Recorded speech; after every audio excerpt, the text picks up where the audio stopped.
Pull up a chair and join us indeed. Hello, everybody. This is the Tim and Joe Show, and we're here with a very special guest today, Daniel from Bandit's Keep, who is muted. Daniel? Hello, hello. Oh, you're muted, dude. The little mute button in the bottom. I think here, I think Can you unmute him? I can't unmute guests because they chose to mute. Oh, you want all right. Bottom of the screen, Daniel. You got that little mute button there. We're off to a roaring start, boys and girls. See if it's right. Oh, it's not working for him. No crap, really? No shit. That's weird. All right, you think he's I had to scroll. To see the button. Everything got bigger when we went live. So I guess I suppose when you're live, you just get big. Like it's Well, not. So I got to scroll down. You mentioned you had some StreamYard issues with a former guy. Maybe you're like a carrier of the StreamYard plague, and you're bringing it to our channel now. StreamYard does not like it. Where's my N95? Look out! So everybody, thanks for joining us. We have we have 12 people. That's a hell of a roaring start already. We don't usually get that at the outset. We get people joining when we're about to leave, usually, So everybody watches us to see us go. Yeah, pretty much. Are they done yet? Let's watch them out the door. Yeah, right. Yeah. So we, Tim and I have a little, just minimal experience with Daniel. I came across this channel like a lot of you guys who are here. I noticed a lot of familiar names, a lot of unfamiliar names. So welcome everybody, and hit the subscribe button if you like the show. If you don't, then you don't have to. But if you do, what the hell, right? But Alea, so I saw Daniel's channel. I got into it a bit, and I'm like, this is good. I like this guy's vibe. He's cool. He's chill. He just says, no agenda, spits out the facts as he sees it, and he's a great advice. And I met him at ShireCon, a convention up in Connecticut here, and I said, "Hey, how you doing?" He mentioned, I play with these guys and this and that, and then have our show. And he says, "Oh, I subscribe to Tim Short's Patreon." And it's like, "Oh shit!" For like a million years. So you guys have known each other a long time there. Yeah. And then we all got the chance to meet the last time, so it was nice. I've been hoping to do this for a while. Well, in today's world, right? In today's world, like I don't get a lot of mail. Like I get mail, but it's like junk mail. Yeah. So the great thing about Tim's Patreon is that he sends stuff in the mail. Mm-hmm. I get a little letter, and I say, "Oh, what's this?" Mm-hmm. It's a beautiful thing. So it makes me happy every time I get one in the mail. Maybe someday I'll actually start to run all this like stack of adventures. Oh God, I know. You probably got almost everything, Dan, because you were like, I think one of my really. Oh gosh, I think I started it back. Gosh. Do you have any OG pretty from much the very the beginning? first? Who, me? Yeah. Do you have like anybody who's subscribed to you, like Daniel or somebody else? I don't know if Daniel's been there since the very beginning. Eric and Matt, but none of those, neither one of those guys. They find like Eric found a package of mine from like 2019 or something mail like coming that. in. It still hadn't opened yet, so that tells you how much he pays attention. I think he rents a secret storage unit, and Rach doesn't know about it. So just for all the shit he gets, he has a Kickstarter, a PO box. He buys more shit than he knows how to keep track of. Yeah. I don't know how he does it. Yeah, I don't. I mean, what little I buy, God, I don't know either. That's a problem, right? I mean, the more stuff you get. I was just watching, so now I've found a new thing to waste my time with. BookTube, they call it. So it's like YouTube, but it's people that talk about books. Yeah, and they do these things, these like book hauls, and they go out and first of all they make me angry because they're all finding these like old, first edition prints for like $1. I'm like, where are you getting these things?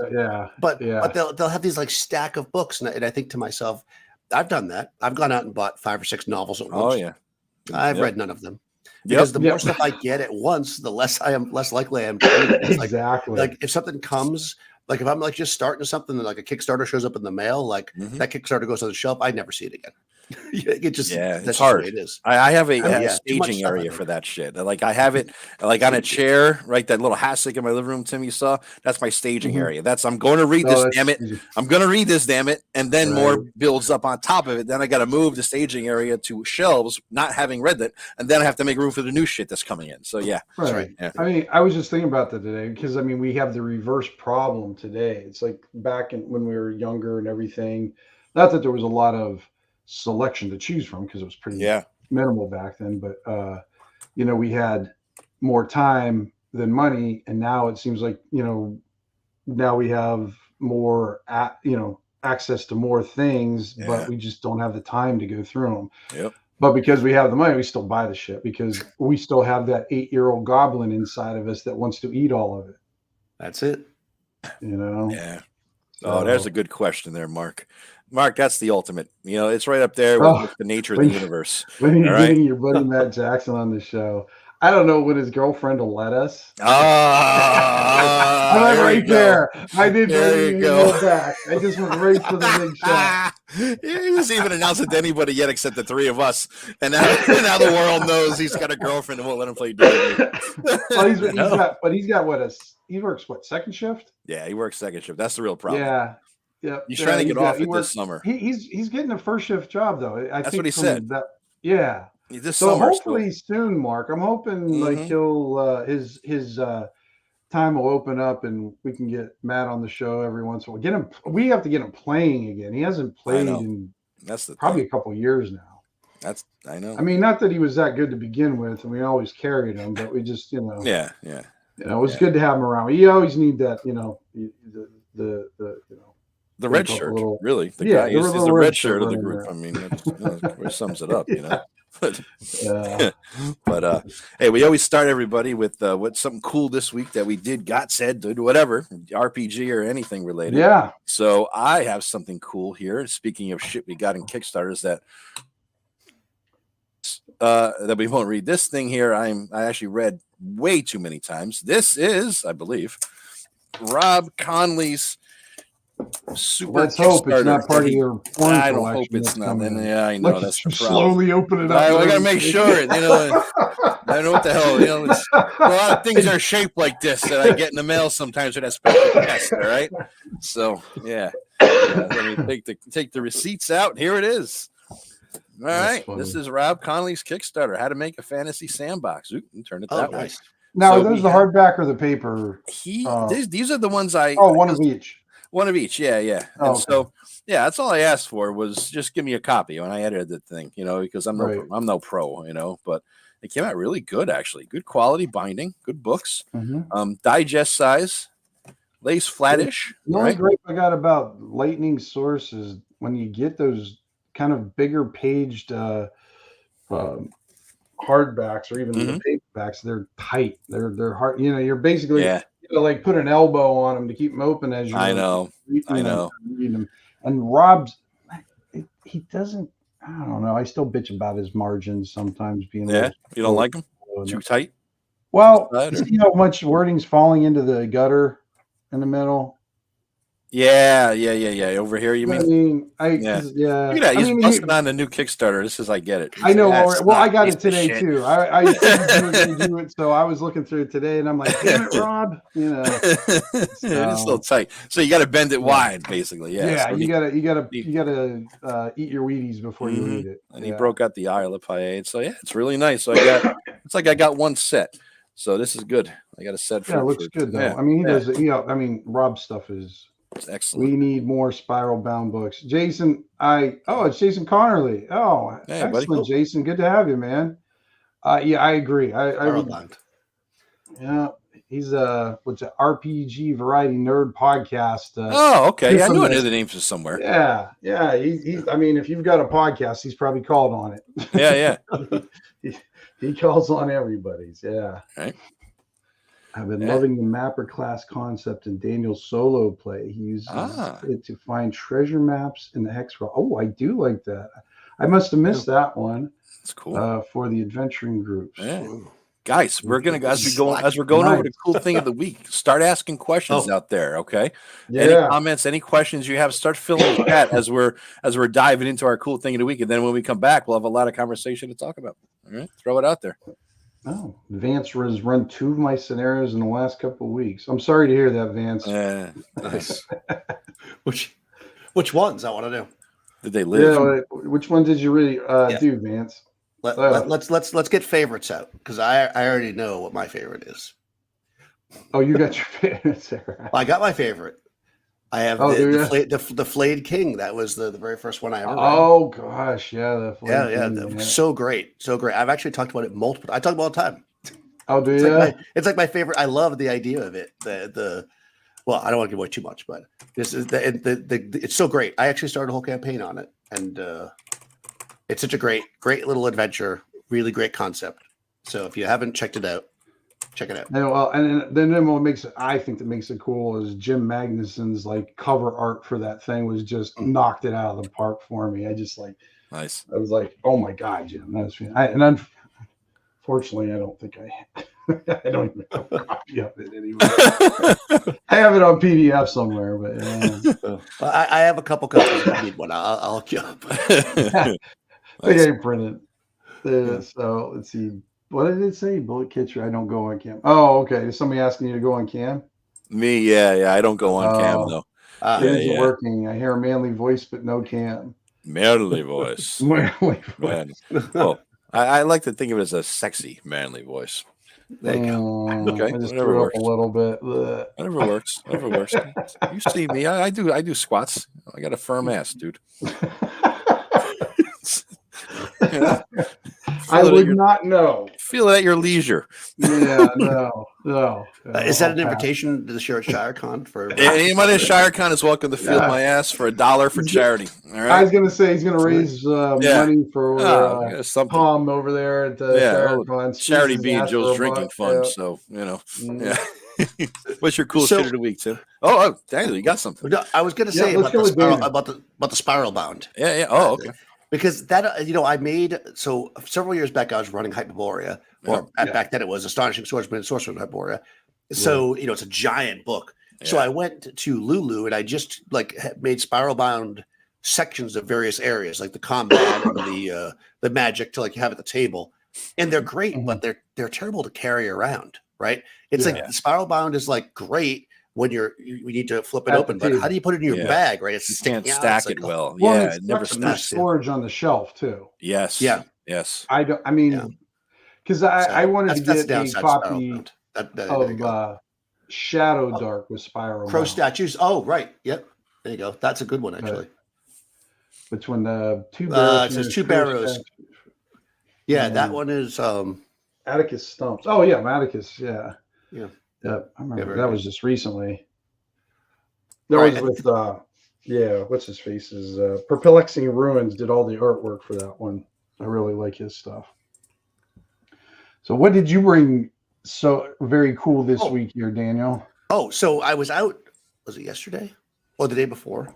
And I was going to Staples of all places, weirdly because I had watched everything with these stories, so get ready. I had watched Wandering DMs, and they did a thing about what OD&D tells you to use, like what supplies you need. And they were talking about how they were kind of joking about how you have to have a 3-ring binder, and I didn't have one. So I was like, I'm going to go to Staples and get a 3-ring binder. And I went there and I didn't find any I liked. But then right next to the Staples, like 4 doors down, I hadn't been in this part of town before, there was a comic book shop. So I said, well, I can't not go into a comic book shop. And I'm in there and it's only 5 minutes. She's 5 minutes before closing. I'm running around and what do I find? But I don't know if you can see this. Dungeons and Dragons Saturday morning and Adventures. So it's based on the cartoon. The cartoon.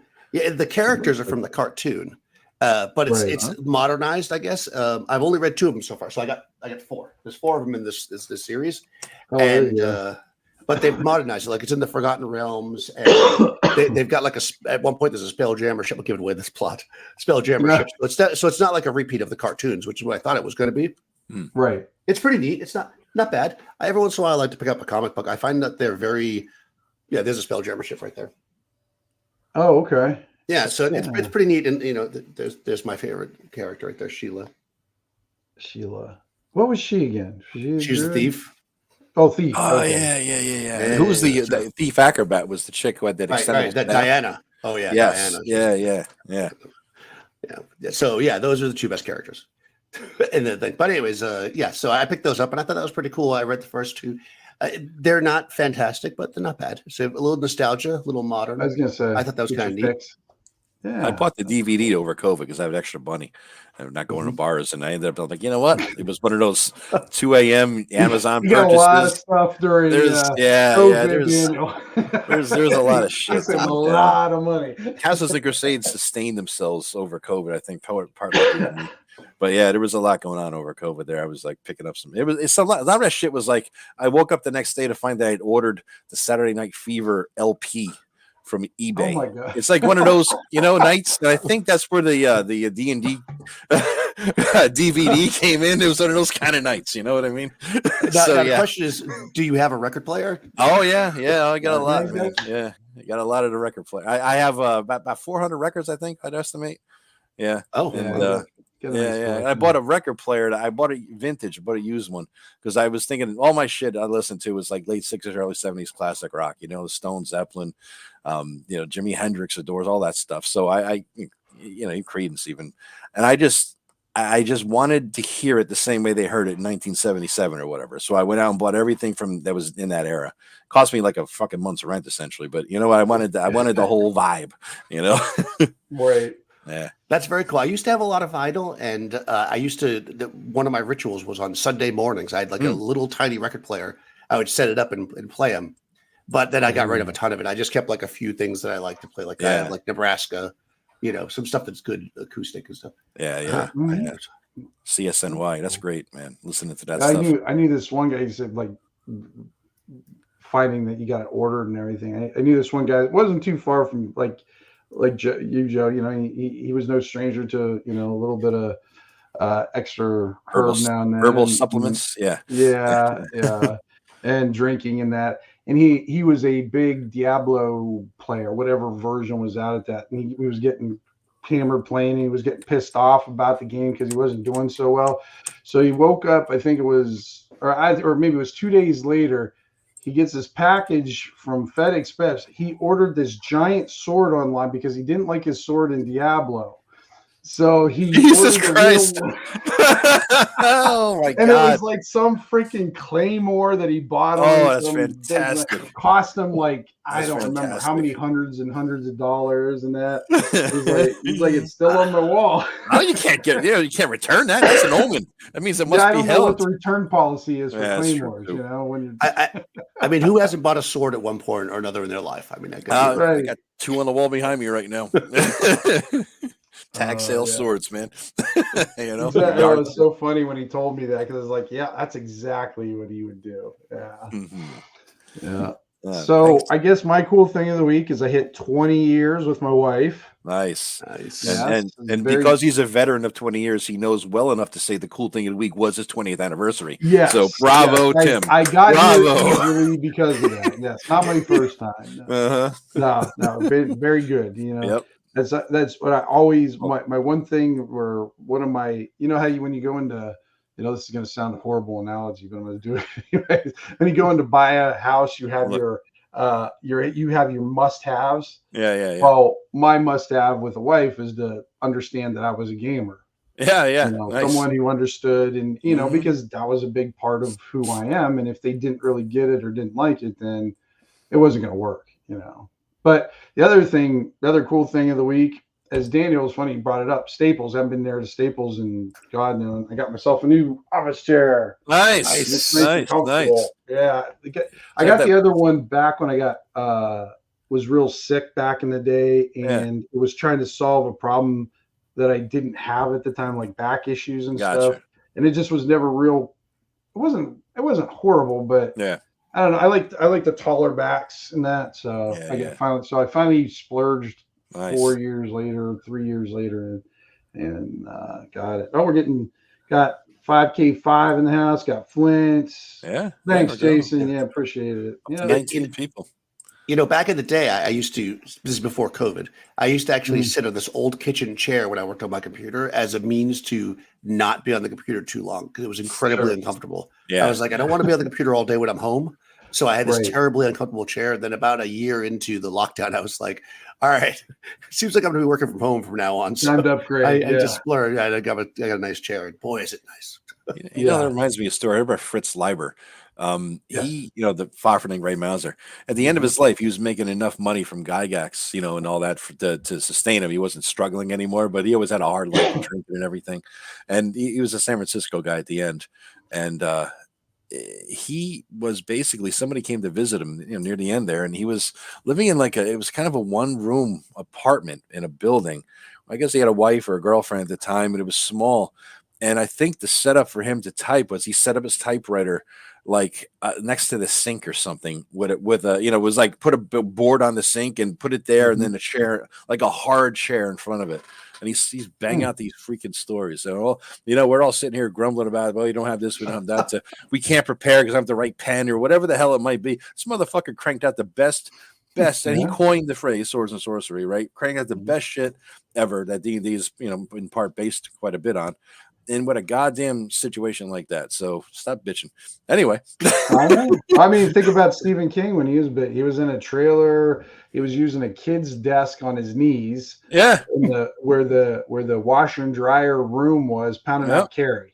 Yeah. Putting out and working on his second one and everything. And it wasn't until he got the paper book rights money for it, he made a shit ton off. Yeah, that's when he shit his pants. Yeah, basically, he did.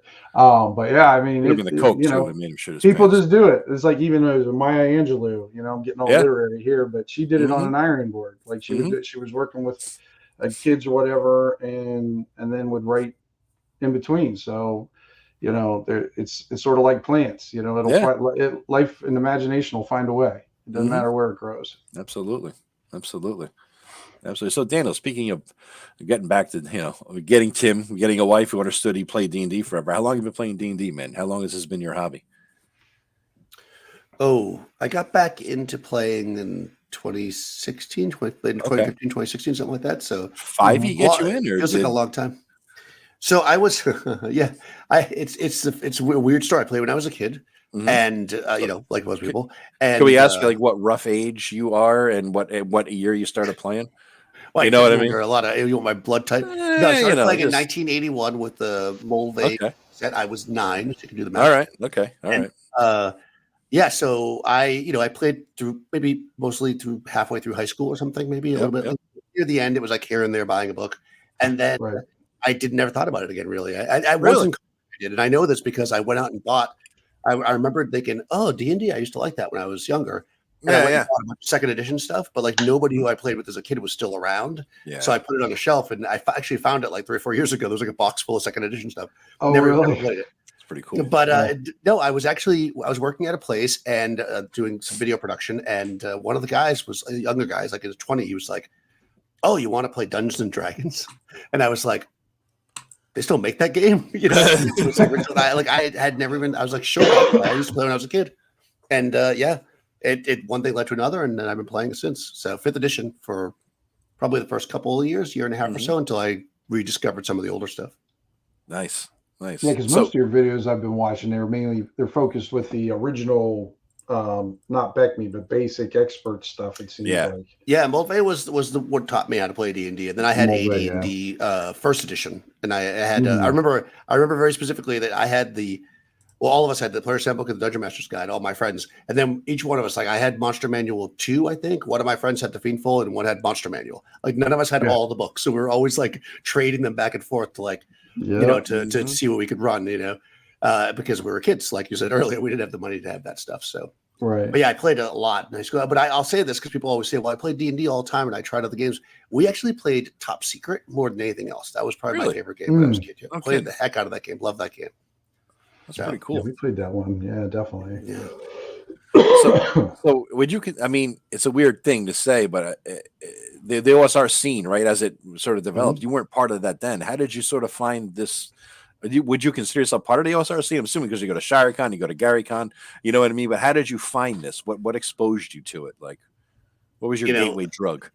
For me, any scene that'll take me. All right. I say any scene that'll take me, I don't want to be part of it. Maybe is the way to say. Right. And that's the famous thing. So I was playing 5th edition, and I started watching YouTube videos, and I remember seeing people effectively mocking and making fun of the older games and saying that they were unplayable, and that how did anybody even do this? Like none of it made sense. And some of these people were later, I'm not going to throw any names, but later became big YouTubers. But at the time, whatever. And I thought to myself, was it really that bad? like was I a kid and I just didn't get it? So I bought the stuff kind of an exploration to see, like, I wanted to read it to see how bad it really was. Yeah. And then as I saw, when I read it, especially Molve stuff, I was like, this is a fantastic game. Like, what are you talking about? It's 100% playable. There's nothing confusing about this at all. I mean, granted, first edition is a little bit all over the place. But if you take the time to play it, it's not unplayable. It's it's definitely playable. So it just got me playing it again. I was like, it just got me interested, and then I started playing it, and I liked it. So, but it was funny. If it wasn't for people like making fun of it, I would have never went back because I was very happy playing. That's awesome. Which I think is a fine addition. I mean, I don't sweet irony right there. Yeah. What's your system of choice now for like D&D-ish fantasy games? What are you playing? What do you like? So I'm playing OD&D right now. So I have my own version of it that I'm working on. I was going to say, how's your version going, Daniel? Yeah. It's good. It's very, very good. I think, I love it. I need to like flesh it up to actually get it out so people can play it. Cause like all the things I don't want to write, like the explaining what elves are, Yeah. Like I just have a line that's like, you could be an elf, and if you're going to make it a game, you got to do all that. But what I found is that it actually, by adding chainmail, and I'll start off by saying, some people ask me specifically chainmail questions. I am not doing it right by any means. Like I'm looking at it and reinterpreting it to work for me.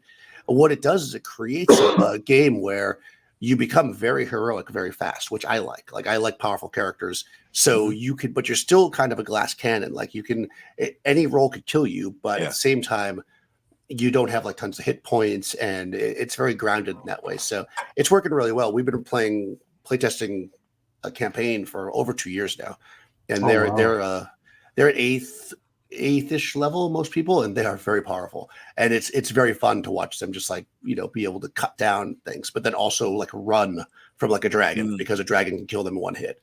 So it's like it's very interesting to see that like when you're at a high level in a lot of systems, when you can fight a dragon, it's like, well, I can fight the dragon. It can hit me 4 or 5 times before I die. I have to hit it 10 times to kill it. So it's numbers. This is not like that. I mean, it's like the dragon will just kill them outright. Yeah. They might have a chance, So I'm really enjoying it. I think it's really working for me. So yeah, I like it a lot. Very cool. I'm glad because it's an interesting way you kind of do it because it's and this is the part that gets me confused. You've got like hero, superhero, like and the horse. Is there horsemen or because you don't really have levels? They're just sort of like names, right? Or are they? I get that confused. Yeah, there's levels. So the way I'll briefly try to explain. So there's basically what I found fascinating about chainmail is that there's basically 3 kinds of combat. There's your generic like troop, what I call troop combat, which is like a more abstract combat. Then you've got man-to-man combat, which is like your weapon versus armor, which you see in AD&D, but this is much cleaner because it's a simpler system. And then you have what's called fantastic combat. And in chainmail, like for instance, and I say this in my game, like a regular person can't kill a dragon. 100 regular people could never kill a dragon. You just can't do it. And that's like part of the conceit of the game. You need to be this heroic figure to do it. So you have these different levels. Like once you're a hero, you can do certain things you couldn't do when you were a regular person. And that really changes the profile of the game because like, why do we need heroes is because regular people can't do it. Your village can't take the troll out. They just simply cannot kill a troll, whereas your single hero theoretically could, right? And that creates the mythology. And so I like that. And I mean, I'm pulling parts from chainmail. I'm still using OD&D. Part of the hardest part was making the spells work, really, because there's no hit points. Well, I won't say there's no hit points. I mostly don't use hit points. So, for instance, if you're fighting, let's say you're a hero and you're fighting 10 orcs, they've got to hit you 4 times simultaneously in one round to kill you. Otherwise, you're not hurt at all. So you're either alive or you're dead. And what that means is that you can cut through 10 orcs if you're a hero, because there's a pretty good chance they're not going to kill you. But, if they roll really well, I remember the first time I did a test, I put 4 orcs against a hero, and they needed to get 4 6s to kill them on 46. And I rolled 46 and killed the hero in the first round. And I was like, it's rare, but it can happen, and that's the thing, right? So you can be Conan, but at the same time, you can also go down really easily if you happen to have a terrible roll against you. And it kind of incorporates into the system the stuff that I like. Like even playing 5th edition, like I talk about this a lot, when they get to high levels, like I wouldn't do a lot of the combats. I'd be like, you're 13th level. You're not going to fight these things. You're going to kill them. Why are we wasting an hour and a half to fight them? Narrate to me how you kill them. So this game does that in the system. Because like if there's a certain point where things just can't hurt you, then you can just say, well, I defeat them. It's fine. Done. And it's the kind of thing that's now, it codifies it, I guess. 10th level guys and 3 goblins. I mean, Right. Yeah, but at the same time, the 3 goblins need to be there because just because of an environmental area, just because the badasses are walking through doesn't mean you changes and skews what is in that environmental area. Basically, it has to be consistent all the time, so that you kind of know that you're going to go for a walk in the woods. Doesn't mean just because you're 12th level you're going to see a dragon. It has to make sense in some way. That's just a sort of a pet peeve I have, and things just don't make any sense. 100%. The scaling, right? And the thing is, you don't have to remove it because it will just naturally work out that way. That's the way I the way I do it. So like, you don't, when you're all of a sudden there's not ogres where there used to be orcs, and there's not giants where there used to be ogres. They're still there. It's just that at a hero, they're going to run from you. You have a reputation. You're very powerful. So somebody asked. Sorry, I'm looking at the chat now. I'm sorry to like occupy the whole thing. No. You're here. That's why you're here, man. So the way I got into this, somebody asked how I got into it. Oh God, I'm not gonna remember the name. Gray Elf. I'm trying to think of their name. Jason Vey, I think is the name. They came up with a system. So my friend Tony, who actually also turned me on to Tim Short's Patreon back in the day, he was like, I know you really like Conan. You're reading Conan. This person did a Conan hack for original Dungeons and Dragons. And I said, oh, that's cool. So I went and I looked at it, and they used OD&D, and they used chainmail. And that actually, I already had owned chainmail, and I already owned OD&D, but I had looked at both of them and went, I was like, I have BS. I don't need this. But it really fascinated me, the idea of the different combats, the troop combat, the man-to-man combat, which is the more intense than the fantasy combat. It really fascinated me, but I didn't love exactly how they did it. So of course, like all of us, right? We see something and we're like, I like this, but and I started digging into it. 8 pages of house rules later for one minor thing. Right. And really what ended up happening was I sat down actually online because it was with my friend, and I was like, do you mind playtesting with me for something like half an hour? We're just going to do a couple of combats. And we ended up playing for like 4 hours just doing combats. And we were like, this is super fun, like being able to like fight like these mass combats really fast and really abstractly. So it really got me to dig deeper into it. And then I realized as you read OD&D, like how much different, and when I say OD&D, I mean just the first 3 books, like how much different that core set is than every other D&D. Like so much changed when they added Greyhawk and then all these other things. So it really is a different game, and it's just fascinating. I'm not going to say it's better or worse, and I often say that I'm not trying to recreate OD&D. What I'm doing is I'm looking at it and I'm going, here's a situation where there was a game, a really loose game, right? And Gygax says in OD&D, it's like make up your own rules, all that stuff. And there's chainmail, and then at some point, I guess in 1975, they said, you know what? Let's do alternate combat as the main combat system. Let's do various, hit dice. Let's do weapons doing different damage. Let's do this. Let's do that. And they made that change, and D&D went this way. Yeah. But at the same time, if they had not done that, and they went, you know what? Let's dig deeper into chainmail. They would have went this way. And that's kind of what I'm doing. I'm like alternate history. D&D is kind of where I'm at. I'm like, what would happen if they didn't do Greyhawk and they went the other way? There's no thieves in my game. I handle things completely differently, and it's fun to kind of experiment and play and see what's there. So you actually used OD&D. You didn't use like a white box thing that brought it all together in some sensible format. You actually got that's no. The sensible format is the problem. No, because everybody, and you get this, like if you look at like Matt Finch, right? He does a great job in Swords of Wizardry telling you all the stuff that he's interpreting, right? Going, this is what it says. I'm just doing my thing. You start actually reading OD&D, like actually reading it and going, what is the deal here? Like, what does this mean to me? Right? Because people are going to interpret things differently. Like, what does this mean? You really start to, like, for instance, there was a conversation I had with, can't remember. The podcast is Red Caps. I'm trying to think what his name is.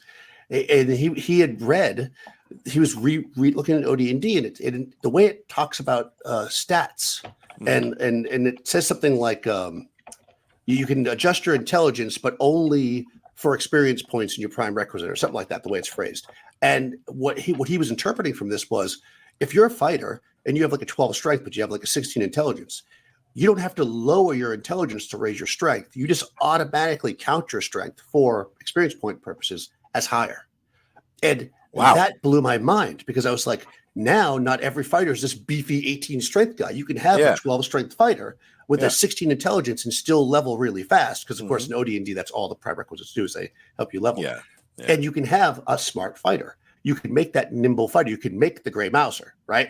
Whereas everybody else is making Conan all the time because that's the best way to level. So the idea that you can do this with this simple interpretation of how this phrase is in OD&D just really blew my mind. And like stuff like that really, and I'll also say that we had a back and forth because I did not agree with him. And he actually found a forum post by Gygax saying, no, that's what I originally meant. And then they changed it. So that's apparently, and of course I'll now we have to find it to prove, but that's awesome, man. But yeah, it seems to me that's what they were saying. And so that's fascinating to me that like a little bit of an interpretation of a rule can change completely how people play the game. Yeah. And that is really where I'm at. And I'm just like, that's what fascinates me about OD&D. It's so wide open. Yeah. It's a pretty fun system, I think, in the sense that it allows the DM to do whatever the hell they want. Of course, I've never played it because the closest I've ever gotten was BX, basically. I've never actually tried it. But I think I would have to do the same deep dive you did in order to get it, to grapple with it. You know what I mean? Yeah. Just to figure it out, because it's the one set I don't have an OG copy of. I have a reprint somebody had on Lulu a million years ago. Tavis Allison turned me on to, hey, download it here. It's at cost and blah, blah, blah. It was like a, side room kind of a deal. Downloaded the thing and I read through it. I'm like, the fuck? How the hell did they do this? I know. How did they make what I play and even what I played in 84? How did they get it 9 years later from this to that?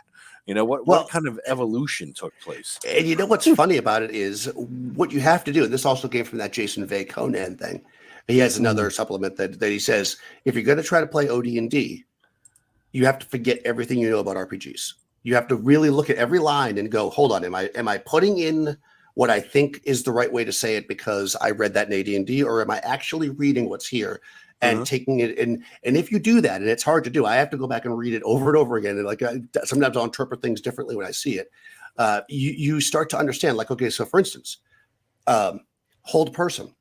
So hold person says something like works just like charm, except can do this many people. So how do you interpret that? So knowing what we know, because most people that use whole person now think of it like you're paralyzed, right? Like you're held. Right. But it's not that, right? It's like charm. So it's in their head. You're just telling them don't move, and they can't move because it's like charm person. So it's a really fascinating. And again, it's like it a subliminal changes the kind way. of a thing, right? So now, how does that look versus, let's say, what the other would look like, right? So and you can actually kind of think about that and go, yeah, this is different. I mean, you don't have to think of it that way. You can just have them be paralyzed. It doesn't actually matter, right? You can do it however you want. But this is the kind idea of that you can read it differently and take it differently is just fascinating. Yeah. And I wonder how much of that comes down to your ability to do it. Was I played in 1983 or whatever, and then I stopped and I didn't play until 2016. You missed all of the bullshit a lot in between. 40 years of shit, right? You missed splat books, you missed systems, you missed additions, you missed all kinds of crap, interpretations of rules, argument, minutia. You missed what started with something simple and basic that you had an understanding of as a child, really, and then you probably mostly forgot except the vibe. You jump to 5e, and then you jump back to that 5e, the ultimate, evolutionary point of D&D. Then you jump back to straight up OD&D, like the Cro-Magnon man of fucking D&D, right? And you're trying to figure out what's Cro-Magnon man mean? How does he think? What happens with him? What's in his fucking head without any baggage, right? You have nothing. Epic. I'll just assume that you are saying something awesome. I know I lost you. You were saying something, and then you disappeared for like 10 seconds. Seriously? Oh, shit. Yeah. I was just Joe talks faster than the speed of sound. Sorry, man. Yeah. Basically, sorry. I didn't know you froze up.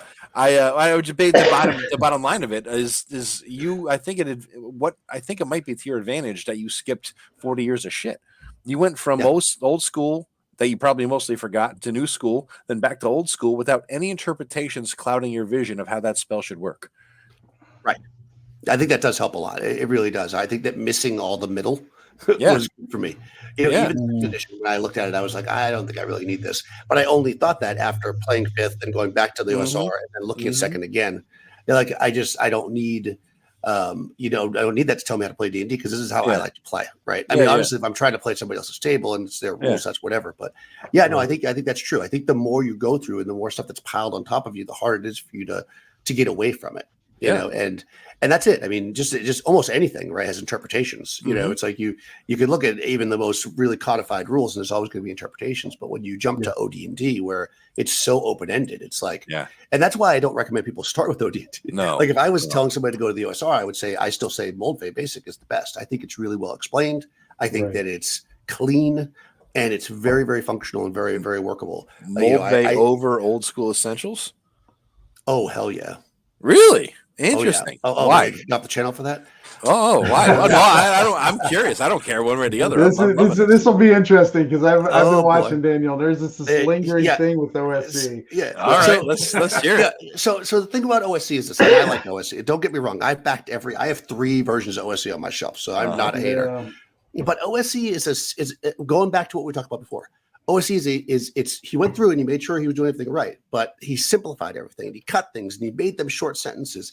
And I can tell you that for a while when OSC first launched, like probably the first year or so, I used to go onto the OSC forum and answer questions by doing screenshots of BX because those extra 4 or 5 sentences explain it. BX teaches you how to play the game. OSC does not. I would posit. I think OSC is a great reference. Okay. I think it's worth having. I mean, I don't think they're going to print it again. I mean, I'm not sure. I'm not starting, but I know you went to Dolman would now. I'm not sure what's going on with the OGL, but so if you don't have one, I would get OC. Right. But I think if you were starting from scratch, BX is the best way to go. Those examples of play, the way everything's laid out, I think is just perfect for learning the game. Better than Beckme, huh? You thought it was better than Beckme? Yeah, well, I have to say that because I started with okay, BX. all right. Okay. But also, Menser will say, because, well, at least he said to me when I met him, that not to use the Thief from Beckme because he nerfed the hell out of it to make it go 36 levels. It so it was terrible. He's like, use the BX Thief. Yeah. So, but otherwise, it's close. You could do Beckme as well, I suppose. But that has that little, no, I don't think so. I'm sorry, the Beckme people are going to hate me because as much as that choose your own adventure thing is fun. Yeah. So here, I'll give an example of that. So Palace of the Silver Princess, right? Not the orange one, but the green one, which is by Beauvais, who's like, who's and I think Cook possibly, and those are some of my favorite adventure writers. They did what they did in Beckme. The first part of Palace of the Silver Princess is a choose your own adventure. Like when you're DMing it, you're just like choose A, B, or C. Yeah. And that's fine the first time you run it when you're learning to play the game. But when I go back to it, do I want that? Or do I have to go back and parse it and try to figure out how I run it with my own skill? I think Beckme has the same problem. It's like, fine, I do the choose your own adventure, but then the rules are mixed in, right? I mean, and again, I'm speaking a little bit without knowing because I never had Beckme and I've only read the first book a little bit, but I feel like I'd rather just have a rule set. Like I don't want that choose your own adventure style. So for me, I would say no, but people might like that. I enjoyed Palace. I enjoyed Silver Princess because it was like the first adventure I ran, right? Because it came with the thing. Oh yeah, it's so but good. I hate it now because it sucked. It was just a bad adventure. The orange one is so much better. Have you played the orange one? No, just the oh my god! Yeah. Oh, the orange one is so good. All right, okay. I know there was some mockery in the orange one, wasn't there? Of some TSR people. Was that the one with all the pictures making fun of them and everything? Tim's gonna go. Yeah. There's that. Tim's going for the Rob Reach around here. Boys I don't know if I have that one on and ready or not. I don't think I even own that one. That's one of those unicorns. You see it in live, and you grab it and run, and that sort of thing. Yeah, no, I don't have it here. That's a con thing. Now. Yeah, I like I there for a while. I was going out and buying all the monochrome covers of everything that was available. Oh, yeah. When they weren't $50 a piece or something like that. I was back when they thought, oh, nobody's gonna read this, and I think I was getting them for like $5, $7. I mean, almost for the price you had to buy them back then. Right. I wish I had jumped early on. I grabbed a bunch of modules, but I didn't get it enough clearly because I talked to some people. I'm like, oh man, you got 3 copies of OD&D for $50. It's like, right. Yeah. I bought my Beat to Crap set. Actually, at ShireCon, I did it as a bid thing for like $300, and it's like falling apart. But it's like I had to have it. I know. If I had $300, I would have been bidding against you, dude. It's one of those things. I want to get it someday. Yeah. Someday. And I was glad actually to get a beat up copy because I don't care. Like, I mean, I care obviously it was $300, but like, it's got pen marks in it and everything else. I love that. Oh, we love that. Yeah. So, but Silver Princess has a lot of like weird. Like the orange version is different. It's like. First of all, it's a little bit more open. No, we're going to talk about Silver Princess. It's a little bit more open-ended because the plot is different. Okay, it's the same map roughly. Yeah. Same basic idea. But in the orange version, you've heard about this place that was destroyed years and years ago because of a thing, and you're going there to loot it, right? So that's old school D&D, right? Yeah.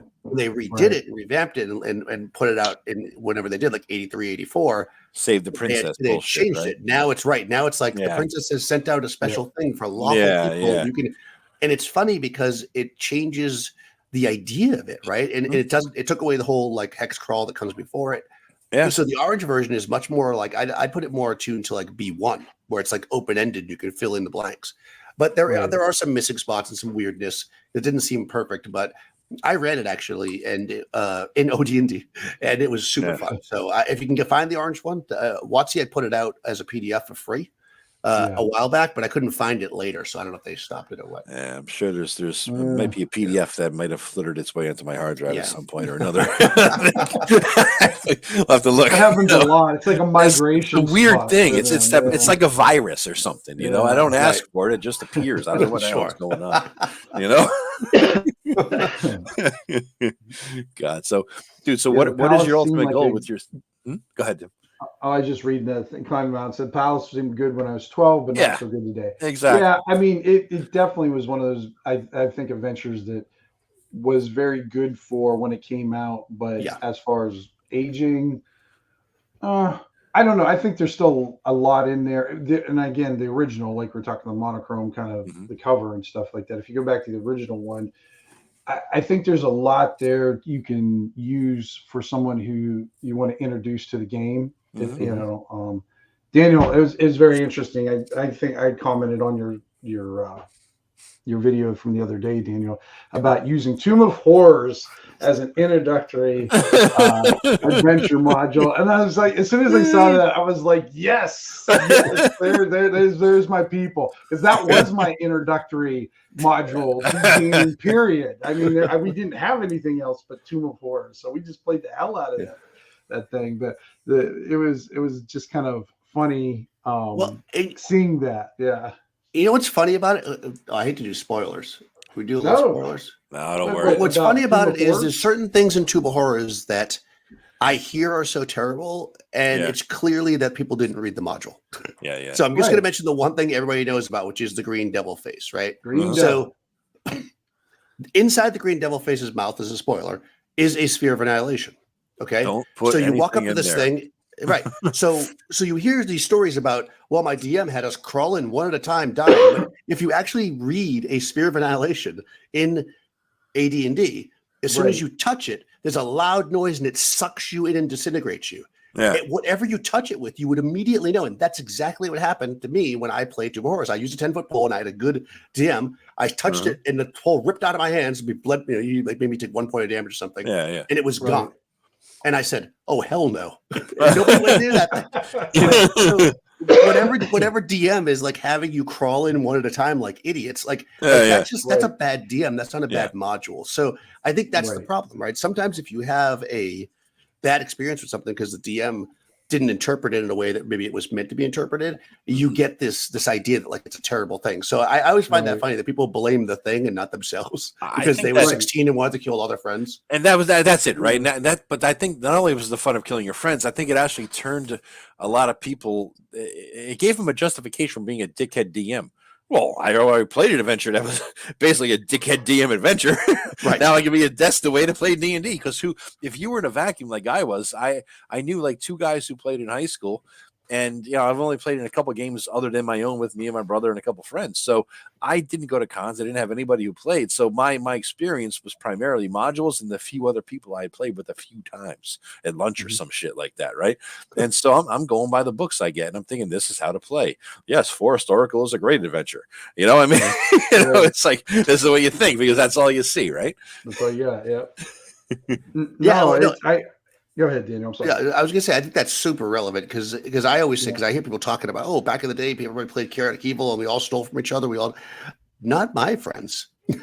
Like we might have been too nice to each other, maybe, but we ran all kinds of like adventures where they were much more story based, and we would watch a cool TV show and like make an adventure about it. And it's like in that cool TV show, everybody wasn't dying, right? So you still, characters still died, obviously. Yeah. But we were we were much more into that idea of it being like a story. So that was the other thing. Again, going back to getting me back into it. One of the things I heard so many people say was, "Oh, and nobody named their characters. They just died all the time. People just didn't care." It's like we totally cared. We would draw pictures of our characters and we'd have whole stories about them. And I mean, we cared about our characters a lot, and I thought, well, that's misrepresentation of what's going on here. So I want to, give my opinion. Yeah, you guys are a little earlier than me. Tim was late 70s, early sorry 80s. to interrupt you. I'm on coffee. I came in 70, like the end of 70. I can't remember if it was a 79 or 78. It was, going back that far, it gets blurry, but it was.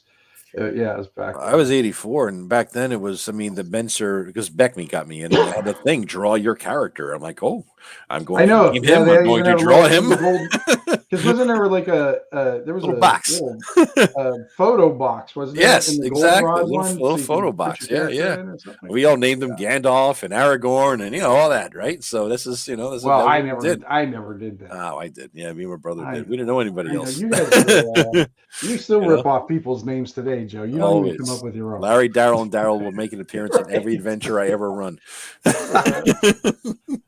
No, I know, because a lot of those misconceptions. I think the reason why they have such a misconception is because we had brutal games. And I think people bitch about Tomb of Horrors for right and for wrong is because it's we got Howard Hughes. Howard Hughes, thank you, buddy. Appreciate that. Wow. What was it now? Howard Hughes chunked it right out of my head. You don't see $20 too often, do you? No. I was reading it say the stream is like the USA 84 hockey team. It's funny. Howard Hughes is the only person who's ever given me a super chat. He gave me once. I think he gave me $20 on the first live stream, and he gives us 20 now. So thank you, buddy.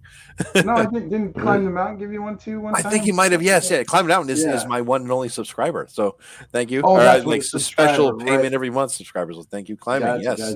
Yes, we are old. Sorry. Yeah. But I think a lot of it things because of our games were so brutal and everything like that they think we didn't care about our characters. It's right. It's like no, we because this is like I remember playing back in the day. I had my folder of characters. I would have. I had like I don't know. Let's just say a couple dozen characters, and then we just travel from house to house. And then if someone was going to game, then I would just pick out a character that was appropriate for that game at that time, and just kind of go with it. And like Daniel was saying, there was a few, you knew which guys were going to be the dickheads and was going to play like, they're going to try to steal from you and, or just difficult to play with or whatever. So you tried to avoid them if you could. But back in those days, the pool to play with was very small and shallow. That's true. And it would get slightly autistic too. And then like what the rule was, we just had all this weird agreement that if your character died in someone's game, you had to give that GM that character out of your folder. Yeah, I hate that rule. Oh, you didn't have to. No. You didn't have to and everything, but that was one of our things. But if it was like one of your favorite characters, like the one time my friend Dwayne's character died in he just rolled like me actually for like the whole session and just he couldn't do anything, and then he just got like slammed by some monster trap or everything, and his character died. But it was one of his favorite characters. I didn't take it, to be able to play because that's But we had some that they would keep the DMs would keep the folder that said graveyard on it. They would put in the characters that they killed in there, and those are the ones you knew to stay away from. So you didn't want to get in one of their games. There's something embarrassing. I started a bunch of D&D groups at a library back in the town I used to live in, and I got a bunch of kids into it. It was fun. Librarian was on board. We had like 15 people, 3 different tables going at some point. It was fun. I kind of trained them on it at 5e and how to do it and blah blah blah. And then one kid I was playing in his campaign, I was kind of proud of him. He was a good kid, and he's smart and a good DM. My guy died or whatever, and give me your sheet. I'm like, all right, well, cool, here you go, man, whatever you want to do it. But I go home that night, and I'm like, motherfucker, took my fucking character sheet. I've always had every character I've ever had somewhere. I might lose them on my own in a move or something, but I have every character sheet I've ever owned, right? You know what I mean? They're somewhere in a box somewhere. Yeah. So you'll find them unless I lost them somewhere. Me and my brother along the years. But I'm like, motherfucker. So the next week, I wasn't running the game that week. I left them on their own. I just show up once in a while. I said, hey, I go back in the game and say, kid, give my fucking character sheet back. It's like, I don't want my character sheet, man. Vesper must live in my folder. Yeah, so he gave it back. Put him in a headlock until you tear it up. I'll maybe give you a fucking nook, motherfucker. Oh, that's funny. Well, it's funny you say, because like somebody was saying, they wrote their characters up on paper. That's what we did, and like I would always have multiple copies of my character. So it's like, because I would do one, and then I'd be like, oh, I want to do a different style character sheet. So I'd have like all these different. So I suppose if somebody took my character, I would just have another one. Erase the name. No, it was so rare that, like, if you had like a favorite character, right? Like people didn't. I don't know. I'm not going to say that we didn't kill each other's characters, because people did die in adventures, but most of the stuff that we did was homebrew, and it usually ended up being that we could figure out a way out of it. We were probably very, very gentle. And once we got going, when we first learned, we were just killing each other left and right. Brutal, just rolling the dice, But the rules, and that was the fun part about it too. Yeah. But then once I got into AD&D, and like we had some levels on behind us and stuff, and then it's like, well, now it's like we have all these levels, so we're gonna make sure that we have gold in the bank to like resurrections and stuff like that. So we're making sure we're not gonna die all the time. Trapper keepers, remember those? Never lost a character. Gosh, I don't know how. I don't have hardly. I mean, gosh, a lot of my old like adventures and paper stuff that I used to have, either it's gone or Rob kept copies of my shit for some reason. He would like, you're gonna get rid of all that stuff. I'm like, yeah. He's like, well, give it to me. It still has it. A little history, man. A little museum there, Yeah, I don't have anything either. I can imagine, like, you, because you had that huge gap, Daniel, man. So because I had a gap. Let's see, because I played until pretty much the end of high school, and then everybody left, like for military or college, and I didn't do either one of those. I kind of worked and traveled and did all this other shit. But the funny thing is I always kind of had my gaming books with me. And never know. Keep your dice. Yeah, well, it wasn't that I was still writing adventures. I was still, even though I wasn't playing, I still liked the act of creating the adventures, and I was still doing it the old-fashioned way. I had like the manila folders. I would draw up a graph paper, staple the graph paper on one side, the map on the one side, and then like some whatever I needed on the other side, and then I would handwrite everything on notebook paper, staple that together, and then I put it in the middle, and then I would name it some stupid thing. And I had this gaming briefcase that I carried around that had dice, graph paper, and that's it. That's all you need, man. Keep your dice close and your enemies closer. Isn't that the motto? I mean, that's the dice were the most valuable thing, because back then it was so difficult to find that stuff. It was a little easier by the time I got there, I think. I don't remember, it wasn't like it was a common commodity in stores, and they didn't have 10,000 dice makers, making, fish eye ball D20s and, they do now. I mean, if there's anything, let who he has not bought a fish eyeball D20 cast the first stone. All right. So just saying, we've all been there. Well, it's funny because which I left out of the story was that. So I stopped playing a little bit. This is probably like mid high school, and then at one point I was like looking for my books, and my mom had given them away. Like a cousin or something that was learning to play. And she's like, "We haven't played this for a couple of years," and she just gave all my books to somebody. So I was like, "Okay, I guess I hadn't played it in 2 years. I'm not that interested. I was just looking for it." But then later in life, when they were moving out of, they had like a summer home, and they were moving out of it, she brought me like this box of like toys or whatever that had been there, and there was some Smurfs and Matchbox cars. And in it was like a handful of dice, like not a full set. There was like a D8 and a D20. Nice. This is like now even before I started playing again. And I was like, oh, those are dice for Dungeons and Dragons. So I had them, but that's all I had of anything that I had when I was a kid, because all that stuff was gone. Like they were all given to my cousins or whoever. Right. So I have like a handful of dice. That's it. Now, where did you grow up? Was it sort of? Did you go through the satanic panic thing with? Were you like rural or something like that, or did you grow up where you didn't have to deal with that kind of nonsense? Oop, I think you might have lost.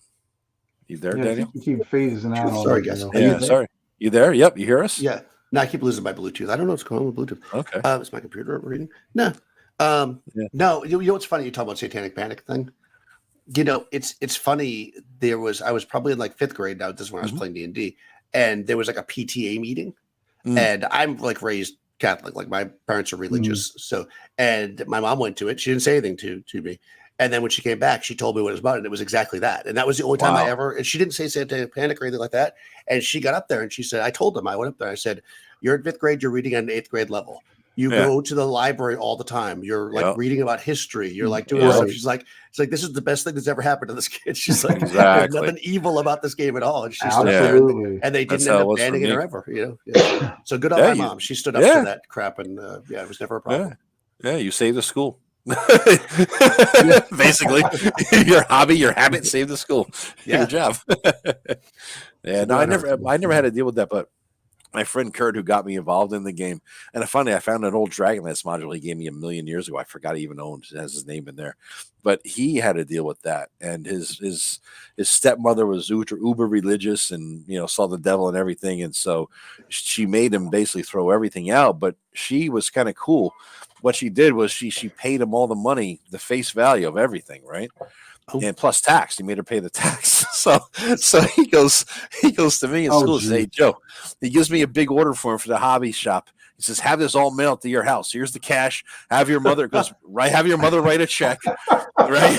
So Kurt, what? So he told me the whole story. Black market stuff. Yeah. So, hey, buddy, buy me some D&D books. So I bought all this shit. My mother wrote the check.